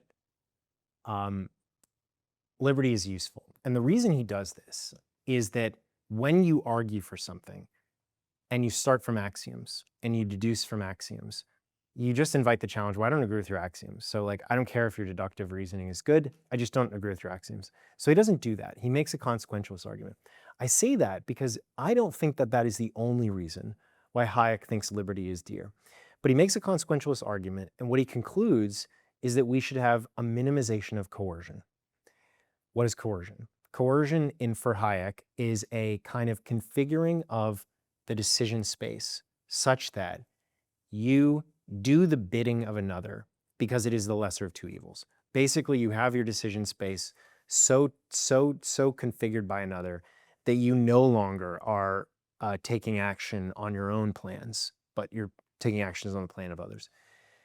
The steps to get there are many, but essentially what he says is that liberty is useful because it facilitates the use of knowledge in society, and that knowledge is what allows the anonymous person to attain their unknown ends. So that's a consequentialist view. How does it do that? Well, what he says is that most knowledge is practical. It's primordially practical. It's not the explicit semantic knowledge that we write down. So like the knowledge in science, what people usually think of as knowledge, he would say is the tip of the iceberg, or the droplet of the wave that above the ocean of knowledge. What does he mean by knowledge being practical? He means the dispositions, the habits that each of us has, the way an entrepreneur thinks about an opportunity, the way a diplomat sizes up a room, the way we ride a bike. Those are all things that are sort of locked up and inside of us, and they're either inarticulated or inarticulable. And so we have this, it drives our action, but we can't share it. The way in which we can share it, the best way we can share it, is through the market. We have a low bandwidth mechanism called prices, money prices, that allows us to share our knowledge. Because as we try to do things, as we formulate ends, try to achieve those ends, we release bits of this knowledge. Of course, I never like excavate it and share it with you, but my action is colored by it. So it releases this knowledge. And as this happens in parallel across the entire world, we pursue our independent plans. The market allows for us to kind of equilibrate those plans. Preferences change constantly, so the equilibrium should be thought of as an asymptote, not a fixed Robinsian equilibrium, as traditional economics would say. But it allows us to do that. We share knowledge. And this is what gives us a way to benefit from knowledge that we don't possess. Part of Hayek's consequentialist argument for autonomy is, as is described in the second chapter of the book, the creative powers of a free civilization. What do you make of the tremendous creative powers of unfree civilizations as well as unfree peoples? Let me give you a few examples. The pyramids, the Great Wall, built by basically slaves. Virgil was writing propaganda, right? Pro-empire propaganda. Dostoevsky wrote in exile, imprisonment, financial great distress. Most religious traditions had these unquestionable truths. And as you know, early modern science and philosophy flourished under severe censorship and sometimes even persecution. So I think that if you have as your goal to exploit the existing stock of knowledge, then I think unfree societies can do that. In other words, if you want to demonstrate what command and control can do, you build the pyramids. But I think to discover new production methods, for example, you need the undirected experimentation and the spontaneous order that arises through free societies. In other words, it's a totally different question to say, how do we deliver something at this moment in time based on the knowledge then known, versus how do we bear and disseminate and generate more knowledge in the world and make progress. But surely you're underappreciating the difficulty and innovation in building like the first pyramid, or starting to build the Great Wall, or another from Chinese antiquity, being able to divert rivers away such that it doesn't flood certain parts of areas. Like that's not just, these are things that they didn't know how to do before. Right. Well, so I think you can set as a goal, like you have a known goal, you want to create a pyramid, and then we have a lot of technical obstacles that we need to get. Or we want to go to space, and we need to do it with alloys that haven't yet been invented. The American space program, JFK and Rice University. This is the kind of like top-down, it's like the pinnacle of the top-down model, is that we can set an audacious goal, and we can often realize it if we have the right structures in place. What I think free societies do is they secure a kind of like adaptation to the future. So as future conditions change, people doing lots of experiments in parallel create variants, create solutions that just sort of bubble up, right? That's one thing. they also are the best way to grow the stock of knowledge in general. Like, yes, the creation of new alloys was probably accelerated by JFK's push, but in general, science works through, a kind of republic of science, like to quote Michael Polanyi, where you have distributed science. No one is setting the direction. There's no House of Ben Salem from, the New Atlantis. There's no one saying what science should do. It's just a republic that's loosely connected of people all trying things and experimenting. Right. So your response to the seeming counterexample of early modern science, like Galileo, surviving and flourishing under persecution, is to say, but there is a republic that is free among the scientists, or relatively so, right? That's what you'd be forced And to I'm say. also saying that there's a tension where, like Galileo, Dostoevsky, they have to carve out pockets of freedom in very bad conditions in order to do their work. And, the Inquisition with Galileo or the geneticists under Lysenko are good counterexamples where you have authoritarian, control that for non-scientific reasons wants to shut them down and succeeds to some degree in those cases. Right.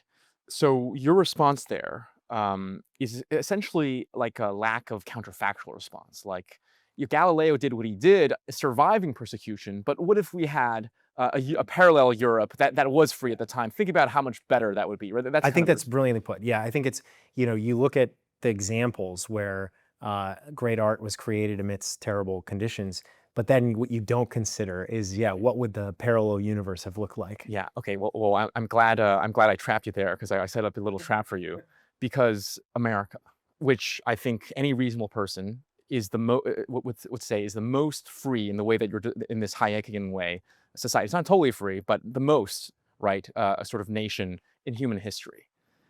America clearly is amazing in its entrepreneurial innovations and its creativity there. But where's America's Virgil? Where's America's Shakespeare? We've had 300 years, man. But even hard sciences, like America is okay for like practical applied science, but like Einstein, well, it was in America, but he's obviously he was in a different. So you see what I'm trying to say? Like, the counterfactual response would be a lot more compelling if America became this land of infinite creativity and great works being written left and right, and yet the only place where America seems to extend her creativity is in the economic sphere. I think it's a good point. I want to say that we are not without achievements in each area, right? There is an American novel, there is a Faulkner kind of thing. But I think I take your point that we have like relative greatness in other ways, and the question is like, does something about our system tend to squash the other kinds of greatness that we would see? And it's a little reminiscent of like Tocqueville's concern, obviously, because he thinks that democracy can create a kind of mediocrity, and particularly a mediocrity of desire or of like aspiration. He writes about like the American merchant captain. Actually, I think this is a very funny and not well known thing, which is that he sort of like looks at where honor still exists, very aristocratic virtue of honor, all but lost to the world. But he says it exists among these merchant captains in America who, when they do something and save somebody else, they say, I won't accept payment because it's a captain's role to not accept it. And so he's like, it exists. But I think what he says is that we need to keep the memory alive of the like high aspirations. And so I would say that I probably fault not the free society, but the system of education that doesn't like cultivate this kind of desire, this kind of like highest desire. Right. In other words, like your example about the Prussian system of like industrial education, the kind of sameness that it breeds, that sort of thing, I think is one proximal cause. And then I don't think I disagree that like capitalism tends to produce the kind of person who has material desires. I'm a little bit ambivalent on this because on the one hand, I think I agree probably with Friedman that markets are a consequence of freedom. In other words, like we truck, barter, and exchange. That wasn't Friedman, that was Smith. And if we're left free to do it, markets kind of arise. Now, institutions play a big role. But if that's true, then on the one hand, markets are just kind of like a product of freedom. On the other hand, they clearly shape the way we see the world. Our normative ends, yeah. Yeah. And but all things do this. Like, like the availability of clocks shapes the Yeah. way we think about time. Yeah. These are unavoidable. Yeah, well, I actually prepared a quote actually from one of my favorite passages from Tocqueville that kind of gives his answer about why he said that America would never produce her own Pascal. And I think he's been right so far, right? Who's the best American philosopher so far? John Dewey, probably not a Pascal. I quote you Tocqueville. If Pascal had had in mind only some great source of profit, this is what you're saying about the markets, or had been motivated only by self-glory, I cannot think he would have been able, as he was, to gather, as he did, all the powers of his intellect for a deeper discovery of the most hidden secrets of the Creator. When I observe him tearing his soul away, so to speak, from the concerns of life, to devote it entirely to this research and severing prematurely the ties which bind his soul to his body, to die of old age before his 40th year, I stand aghast and realize that no ordinary cause can produce such extraordinary effects. So, again, like, I think Hayek's consequentialist argument of creativity and freedom, and which I understand is not his only argument, would be a lot more compelling if, in the American system, you had all these great artists and great creators and great writers, in addition to the great entrepreneurs that America clearly does have. But that seems to be the only domain that American creativity expresses itself notably in human history. Yeah. I think this is a very tough line of inquiry. Was Pascal wealthy?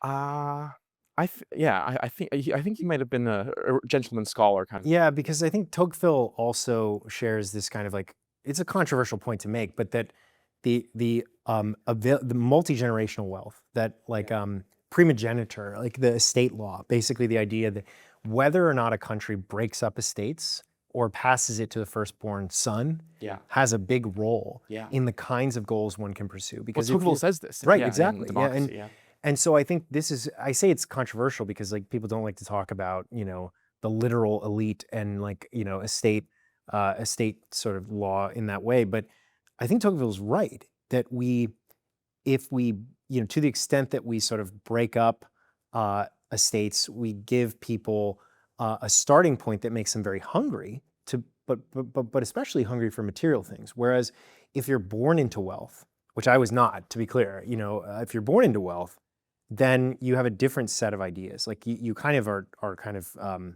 blasé about it, and you're like thinking, and you either become lazy or you pursue different ends that are higher. But I think Tocqueville thinks it's a useful experiment to have. So what you need to concede maybe is the full creativity of the market or something like that.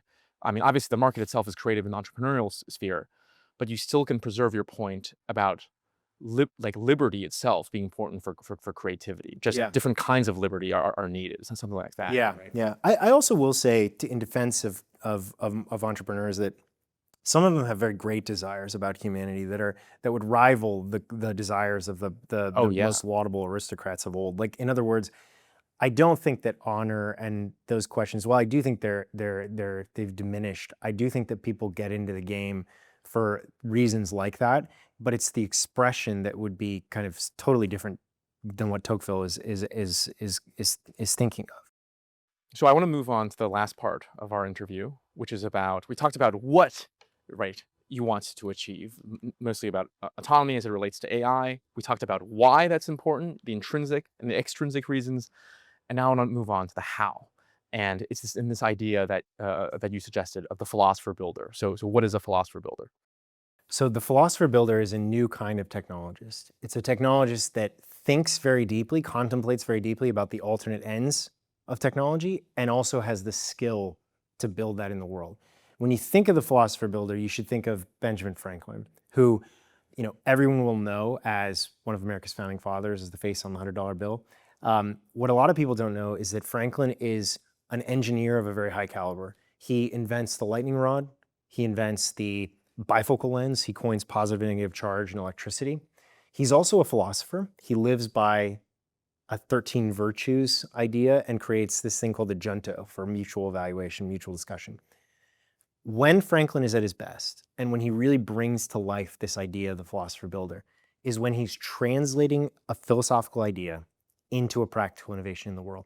He's taking the idea that, for example, knowledge should live outside of the scope of authority, outside of the church and the state. And he's translating that into the world through the first lending library or the first network of independent publishers in America. That is the essence that we want to capture. The idea that you're thinking about these philosophical ideas and you're translating them into real world innovation. So today, it's never been more necessary to have that, but I think the institutions we have are failing to produce the archetype. Most universities, I would say, produce pretty narrow technicians or conforming ideologues. I think that's by and large an accurate descriptor. Most tech companies produce people who are very, very good at building and thinking about the means, but who are not thinking about the ends beyond just sort of the customer use case satisfaction. And then think tanks create theorists that don't tend to build. So that's what I'm focused on. The inspiration that I draw is that there have been moments when institutions really rose to the challenge. Institutions that come to mind are Cambridge during the Industrial Revolution took a lot of mathematicians and turned them into the engineers that powered that. MIT during World War II, the Rad Lab in particular, took physicists, made them into inventors, helped win the war. And then Chicago, more recently, took economists and made them into reformers who freed markets across 5 continents. So we can do it. Like when a mission has that as their, or when an institution has that as their purpose and acts urgently, we can do it. That is what we're doing at Cosmos, is creating that new kind of technologist. And in some ways, it's reflective of your own story, right? Because you started off on the building side, and then you got into philosophy later on in life. So tell us that story. Yeah, I mean, it even goes back a little further. Like my mom was an educator. She taught special needs kids for 36 years. And she brought us up in what people call a virtue culture. So Aristotelian, an idea that things like courage, honor mattered. And this was very effective. And it is what caused my sister, my brother, and I to all go into the military. I was a submarine officer. My brother was as well. My sister was the lead medical person when we defeated ISIS in the Battle of Mosul. And it's because that was a natural expression for this desire for public good that she and my father had inculcated in us. I then went to MIT, joined the military, went to Harvard Business School. So I had this kind of classic STEM in business. And it was only after selling 2 AI companies and having my second of 2 kids, my son who's 4, that I really was hit with this like big perennial human question, like what is a good life? What do you do with the rest of your career? What do you model for the little humans? That's a profound thing that happens when you have kids, is you realize that you're on the hook. And I didn't have answers. And I was very dissatisfied with the depth. I had cocktail party level answers. And so I started to read. And I had a mentor named Michael Strong, who gave me the gift of a lifetime, a 17-page reading list that really started with the ancients, philosophy, and went up to the Enlightenment, the American founding, contemporary debates. It changed my life. It transformed me. It made me more interesting to myself. And it totally changed the trajectory. And that's how I shifted from being an entrepreneur to being, well, I'm still an entrepreneur, but to creating, to be a philosopher entrepreneur. Sure, yeah. philosopher. Yeah. There we go. Exactly. You said that you didn't grow up in wealth. And in some sense, what's quite crazy about your entrepreneurial journey was how quick the exits came, right? It was a span of 18 months or something like Yeah. that there was like 400 million exits. What was like coming into that much wealth in that short period of time? How did that manifest for you? So I had people around me that played a big role in this. So I saw examples of lives that I didn't want to live. And these are people that I'm in some cases friends with, so I don't want to be too specific here. But I saw examples of lives that I did not want to live. And I also saw examples of lives I did. And so I had a friend of mine who is part of a philanthropic network of young people, like in our 30s and 40s, who are doing pretty serious philanthropic work. And I saw him do something that I felt was transformational at a young age.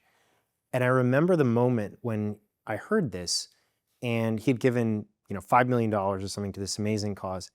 And I just talked to Adrian, and I thought, we could do something like that. We could do something big. And the counterfactual of not doing it felt huge. In other words, not having the benefits of not just money, but like time and effort and talent applied and not compounding that felt like a huge missed opportunity. So I really credit it to being able to surround myself with examples of what I thought bold action looked like. And I chose, very deliberately the path that I wanted to emulate. I see. Well, let's go back to the philosopher-builder archetype, because I think about it as fleshing out this third option in Platonic political philosophy. So obviously, Plato separates his polis into three. There's the ruling class, there's the army, right, the military, and then there's the producers, like the merchants, the builders, essentially. And Plato obviously advises the rulers to be philosophers. This is the philosopher king. I think we see in the end of the Roman Republic the philosopher general. These are people like Cicero, like Caesar, who was very, very learned. He was like composing tracts about anomaly and analogy in Gaul while like arrows were flying in his face. And now you're suggesting is that it's the third class, which to Plato was in some sense the lowest class. The builders should be philosophers. Why is that?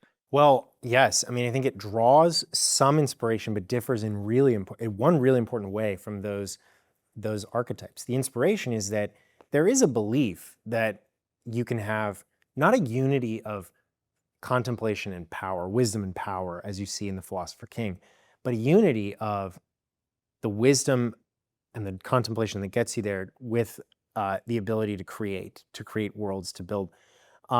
What I think it makes the distinction clear is actually the Greek concept of order, which divides into two distinct words. There is taxis and there is cosmos. Taxis is the order that we impose on the world from the top down. It's taxonomy, right? Or it's more generally a kind of top-down order, right? And then the alternative is the bottom-up emergent order that is cosmos. And obviously I've embraced this insofar as we're named the Cosmos Institute. But what it means in practice is that we're not looking for one individual who has a kind of blueprint that we look to rescue us in difficult times, and who can implement that plan sort of from the top. That's the Philosopher King. We are looking for a much more bottom-up distributed approach where people may have slices of truth, slices of the solution, and are working in their corner of the world to project that vision forward. That's the Cosmos approach and the Philosopher-Builder approach.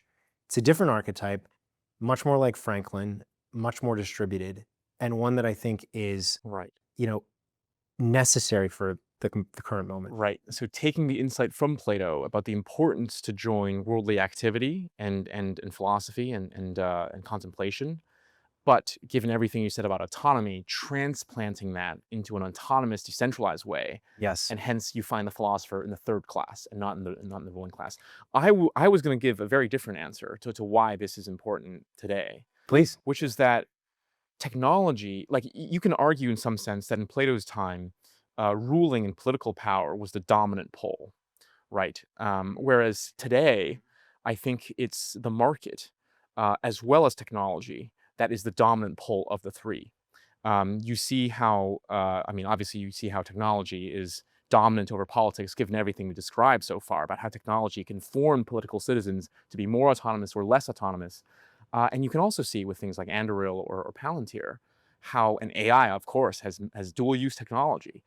You see what I'm trying to say here, right? No. Like the technology, like it's important for the philosopher-builder, not just because of what you said, but because technology now supersedes the other two spheres. Yeah. And it becomes the driving logic of the two spheres. Absolutely. No. And it's a break with the ancient idea that politics is architectonic. Yeah. That the regime Right. sets the frame for what kind of technology could even be done. Right. Right. I am persuaded by that. But as you sort of look at where we are in 2025, it's opposite. It's right. flipped a bit. Right. And so, so you could talk about it being upstream, but I like your idea that it sort of is like, technology is kind of architectonic. Like it's kind of if you think about who the best reformers are, the most capable reformers are, it's not people like John Stuart Mill, whom I love, but it's people like Elon Musk. And I don't say that to endorse everything he stands for. Yeah, that's not what I'm saying. I'm saying his position as a profoundly capable builder gives him enormous leverage on what we thought of as like political questions of Right. old. But again, I just want to tease out the mechanism, because one of it is him able to use his money, and to be able to, for example, fund Trump. And I think Alpha School is the better example here. Like the technology of AI, when applied to education, might be a much more powerful Yeah. political tool for liberty than, like doing anything with the government that can possibly be done today. Yeah. Yeah, precisely because technology is going through all of our lives in this way. Yeah, that's right. And Alpha School example gives also color on the interdependencies, because if you don't have a political order that is capable of sustaining that kind of innovative school model, you at the very least have Right. it's hampered. Right. So you're saying it is the dominant pole, but it's not the only pole. That Right. it's There's a constrained very- by the others. One can respond to this and say that what we may say is true, but all the other waves of technology, whether it's the printing press, industrial, certainly nuclear, web, PC, would also have benefited from philosopher builders. Why is there something specific about AI that makes this more urgent? I think that gets back to autonomy. Yeah. But it also, more generally, I think there have been epochal moments in science and tech that have made us question what it means to be human. And I think of Galileo or Copernicus and Darwin. I think about pushing us out of the center of the universe, putting us among the animals. Those were major, major reorienting moments in human life as a consequence of technological insight and breakthrough.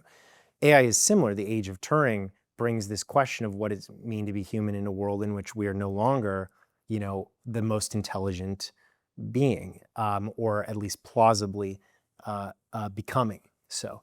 And so that's one kind of broad impetus, broad strokes. But I think the question of, like, because AI substitutes for this essential, maybe central human good, then it becomes a very philosophical technology. It operates through language. It has a semantic interface, with humans, and has a mediating effect between us and the world, especially the world of words and information. Right. Whereas it's just as important, maybe more so, you could easily make the argument, to get nuclear right, to get the game theory of nuclear right. It doesn't raise as many interesting philosophical questions and problems as AI does because of how human-like it is. And it's not manipulable through the semantic way, Yeah. but rather through the numeric way. Yeah. I also think there's an argument to be made that AI is plausibly the end of the modern technological project. In other words, is plausibly a technology that can create other technologies or create other scientific breakthroughs. We are barely scratching the surface there. But if you go back to Bacon and the beginning of this whole modern scientific project, the thought of a technology that could discover other, breakthroughs would have been held in a special category. So I want to offer you a few critiques and see how you respond to this philosopher builder ideal. And the first one is a capitalist critique. And that's to say, look, it's redundant. We don't need our builders to aim towards any higher normative end other than profit, because this is one of the key tenets of classical liberal thinking and markets thinking about capitalism, that the invisible hand of the market will turn private vice into public virtue. And so it seems like the urgency by which you recommend the philosopher builder kind of undermines that piece. Well, I think the market does turn private vice into public virtue by and large. I also think it permits private virtue. In other words, the market permits you to act in a way that is yours, as it is chosen, and you can do that insofar as you offer value to others. But what I would say here is, like, you need to think about the two poles of kind of how an entrepreneur is seen to act in a capitalist system. One is Friedman, who I think occupies the most narrow, farthest pole. 1970, what is the corporate social responsibility of business? He writes this article, and it says that the role of an entrepreneur is to seek shareholder value, to deliver that. And the other end of the extreme is ESG, I would say, where you have a kind of unitary goal, a United Nations goal, for example, to do something that we view as being laudable, and then entrepreneurs are seen as the execution instrument for that goal. And I would say both are troubling in a sense. I'm much closer to the Friedman view, but they both position the entrepreneur in a low agency way. Insofar as, on the one hand, we're supposedly very limited in what we can do. We just think very financially about the shareholder value. And on the other, we're seen as the agent of another who's implementing this, this goal. And I would say there's an alternative. And the alternative is the entrepreneur as a pioneer, the entrepreneur who sets the norms and builds that future. And there is simply nothing that restricts that. One needs to be creative. I would argue that's what entrepreneurs do today in many cases. But I would say one needs to be creative because the customer may or may not care about your underlying philosophy. And so I'll give you an example is like, if we want to think about autonomy, there's a lot of stuff that we could do architecturally.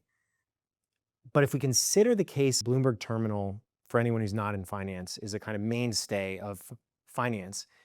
And the use of it is about improving decision quality. That's the point. When you use social media, often the point is to kind of check out, like that's the job to be done, is like you had a hard day and you just want to scroll. And so you need to think about that. You need to think about your business model as well.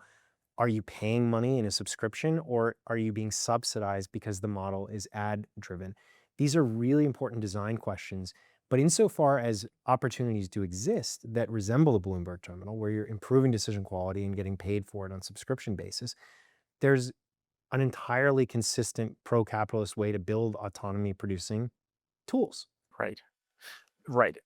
So when I say the philosopher-builder undermines a key tenet of capitalism, I'm not taking the capitalist position to be that you can't aim towards normative goals, but I'm taking it to say it's not necessary for the positive benefits to ensue. And yet, what I hear you saying is if we don't have philosophers who are builders, then entrepreneurs driven by the profit mechanism can build systems that just turn people into automatons. You see the difference I'm trying to draw. And I also, so one is like profit pools are incredibly important. They tell us what to go figure out about. They're things that people value based on their preference ordering, so to speak.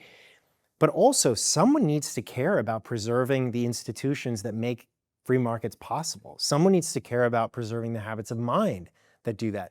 And also markets are, while incredible, a means by which we attain human flourishing. And so someone also needs to care about that. And so those are things that are entirely consistent with free markets. It's a bit of a thicker conception of liberalism than I would say, Friedman would hold. I grant that. But I think it's critical that we consider those other dimensions. Right. So now let me push you from the exact opposite direction, right? That was the pro-capitalist critique. This is the anti-capitalist critique. And I think OpenAI is a good example, which is, let's say there is an entrepreneur who's motivated by more than the profit motive.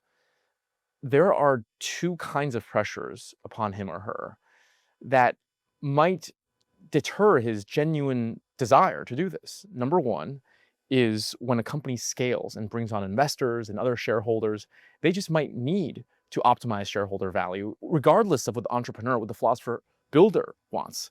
And number two is competitive pressures. You might build a social media platform that genuinely helps people, that gives them Socratic dialogues, but people might just gravitate towards the addicting one, and then the profit incentive drives growth towards that. Yeah, I would add another, which is that for early stage companies, which I think a lot about, investors, the incremental financing, if you fund your company at a seed stage and you have a real mission behind it, but then the Series A investor doesn't care, they just reduce you to a metric because they're chasing DPI, they are not going to be kind if you sort of deviate from a growth plan. And so you have to kind of, this is a big design question for like how you bring these companies into the world. You need to have a group of investors, capital that is aligned philosophically. Right? And this is a big reason why we started Cosmos Holdings, which is a complementary portion of this that focuses on venture creation and venture backing, is because You need to have aligned capital to do this. What you can't insulate from is the customer. In other words, like Right. you can provide insulation in terms of the capital and have very principled capital, but you can't insulate from the customer, which is why you need to kind of be inspired by the Bloomberg model, which is funny to say because in 2025, it's not exactly the greatest user interface or whatever. They beat their competitors though, because they've chosen a part of the market where it's real mutual benefit. Like they're really offering benefit for their customers. You have to build in those kinds of pockets and directions. What about the other pockets? Well, so I think once you demonstrate that, I think the costs and the design patterns will come down, and I think you will be able to kind of infect the other regions of the world. Right. I'm not sort of utopian in thinking, but I do think there's a path, there's a trajectory, there's a way to enter into this market, Right. and then improve and learn about this in such a way that we can kind of cross-apply our lessons into the more difficult areas. I also think that there's something to be said about like, there's a great deal of entrenchment when you have one business model, like ad-driven model, that is, this entrenchment is not felt by new challengers. In other words, if you set up your business to monetize entirely differently, then you don't bind yourself in the way that Google has bound itself. Like Substack, for example. Substack Right. Yeah. is a great example. Yeah, Right. exactly. And so this is a challenge for incumbents. I think if I were an incumbent trying to drive change there, it would be hard. And that's why a lot of the top researchers that we know are people who worked at big tech platforms who built something that was incredibly, I think, potent for promoting human flourishing. It went against the business model. For them, the right answer is you need to either build it in academia and open source it, or you need to start a startup and find a business model that can take that into the world. Let me give you a different line of critique, and I'll begin by quoting part of an essay that we are soon to publish. The way to acquire more stable views is almost paradoxically more inquiry. Okay, you're explaining why it's important for the builder to philosophize. In Plato's Meno, Socrates describes this with reference to the legend of the statues of Daedalus, which were said to run about if not tied down.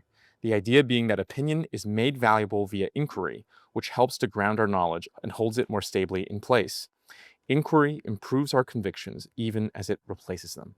You're talking about here the importance of the builder, many of whom in Silicon Valley are just unthinking in their building, of philosophizing. That one of the benefits is that it grants them more conviction.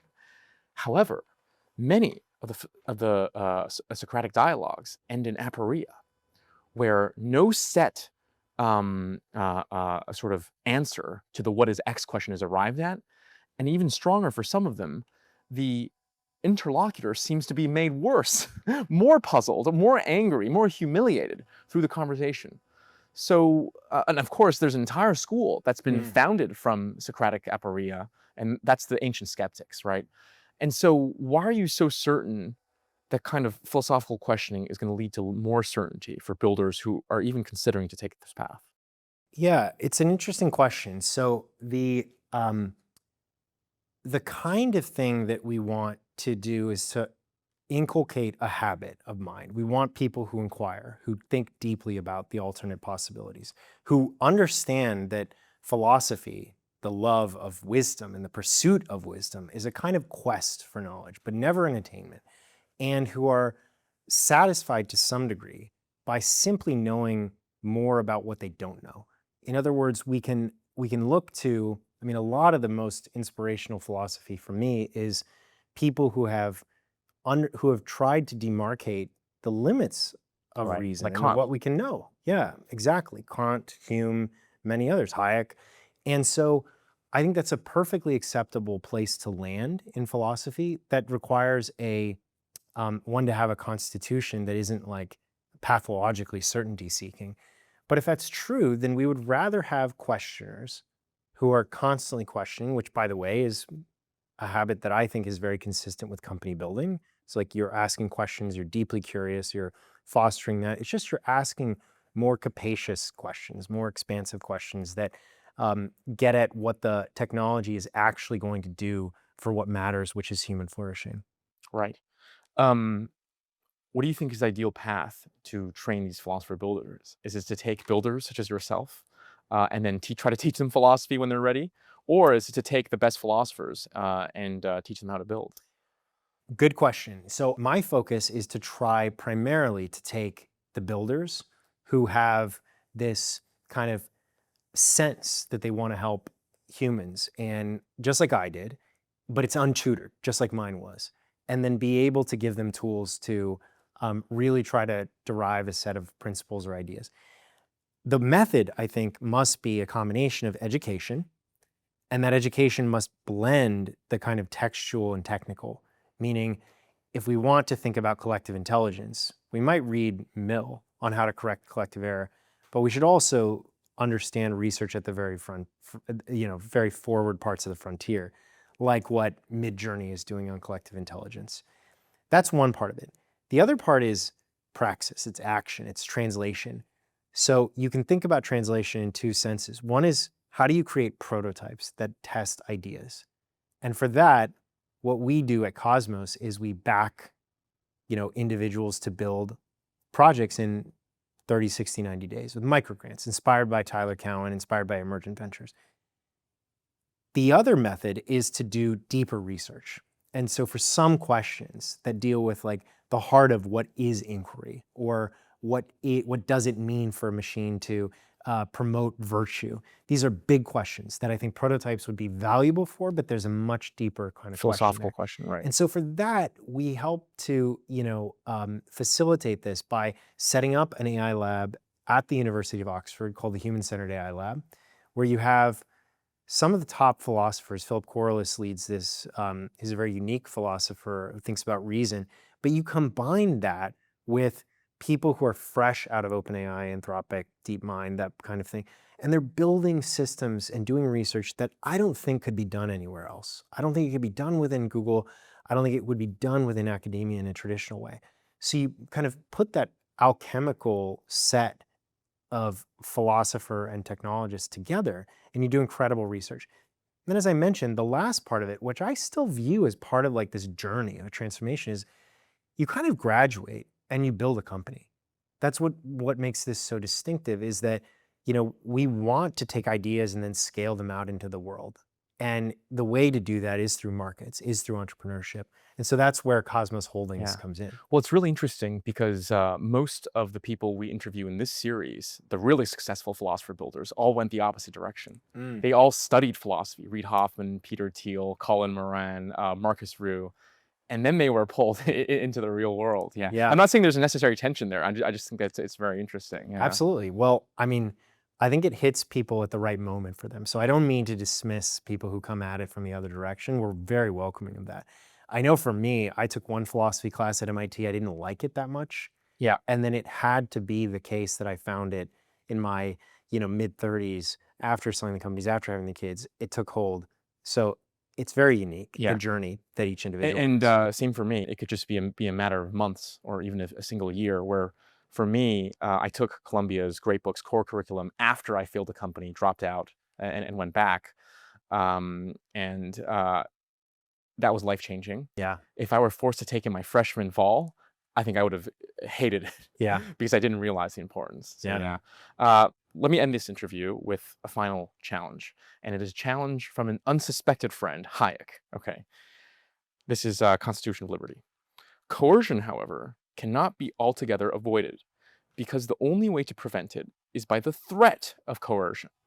Free society has met this problem by conferring the monopoly of coercion on the state, and by attempting to limit this power of the state to instances where it is required to prevent coercion by private persons. So for our audience, what Hayek is saying here is that if you don't want individuals, private citizens, to coerce each other, you need to have the ultimate form of coercion, or at least a singular form of coercion, which is the monopoly of violence of the state guarding these rules. Might there be an uncomfortable structure as it relates to building non-coercive AI? In the sense that right now with Cosmos and Philosopher Builders, you're going for the non-coercive approach to build that, right? You're saying, let's give people these fast grants, let's build these companies, let's let markets do their trick. But if someone is about to build an AI and push it on the masses that is going to turn them into automatons, might we need a coercive measure to ensure that coercion does not happen, either through regulation or other means? So What Hayek is identifying there, I think you could call the paradox of government, which is to say you've got to have a government that is sufficiently powerful to defend liberty. That invites huge difficulty if you grant a government that much power, that monopoly on violence, as you said. But it's essential that we live with this paradox. As it concerns regulation, I would call to mind three tests. One is the test of, is it consistent with the rule of law? In other words, with the idea that each law needs to be general, abstract, and prospective. That's for the first. And so there are lots of ways in which regulation can violate that and be commands to specific groups and things like that that violate the generality, so on and so forth. So that's a baseline test that, again, draws from Kant. The second is the regulation something that is made based on knowledge that we have no reason to believe that we possess? In other words, if we had made regulation at the beginning of the internet era, would we have gotten it right? I can tell you we would not have. I can tell you that we would have been in profound ignorance about what was to come. We would have gotten it wrong.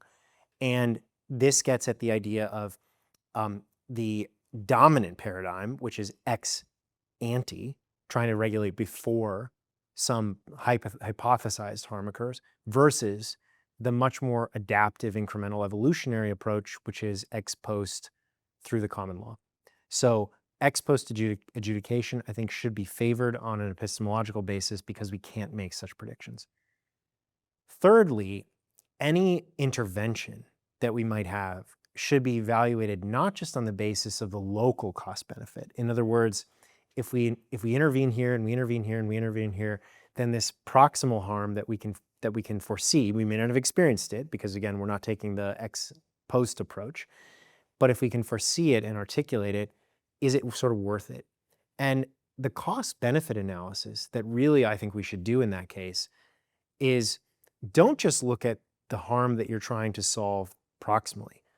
Look at the overall harm to the system.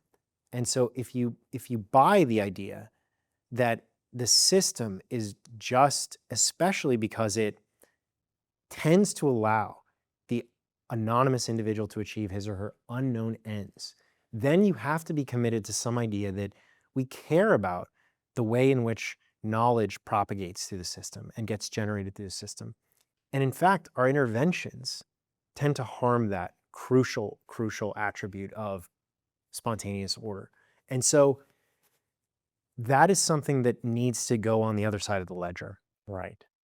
And this is a good place to end it because it mirrors what you said about the trade-off function of autonomy in a good life, which is that it's not a lexical priority. It's not like no regulation whatsoever. It's that simply people underestimate the cost of doing business, so to speak, right? Exactly. Of intervening. All right, thank you, Brendan. Thank you for a fascinating conversation. Thank you. Thanks for watching my interview. If you like these kinds of discussions, I think you'd fit in great with the ecosystem we're building at Cosmos. We deliver educational programs, fund research, invest in AI startups, and believe that philosophy is critical to building better technology. If you want to join our ecosystem of philosopher builders, you can find roles we're hiring for, events we're hosting, and other ways to get involved on jonathanb.com/cosmos. Thank you.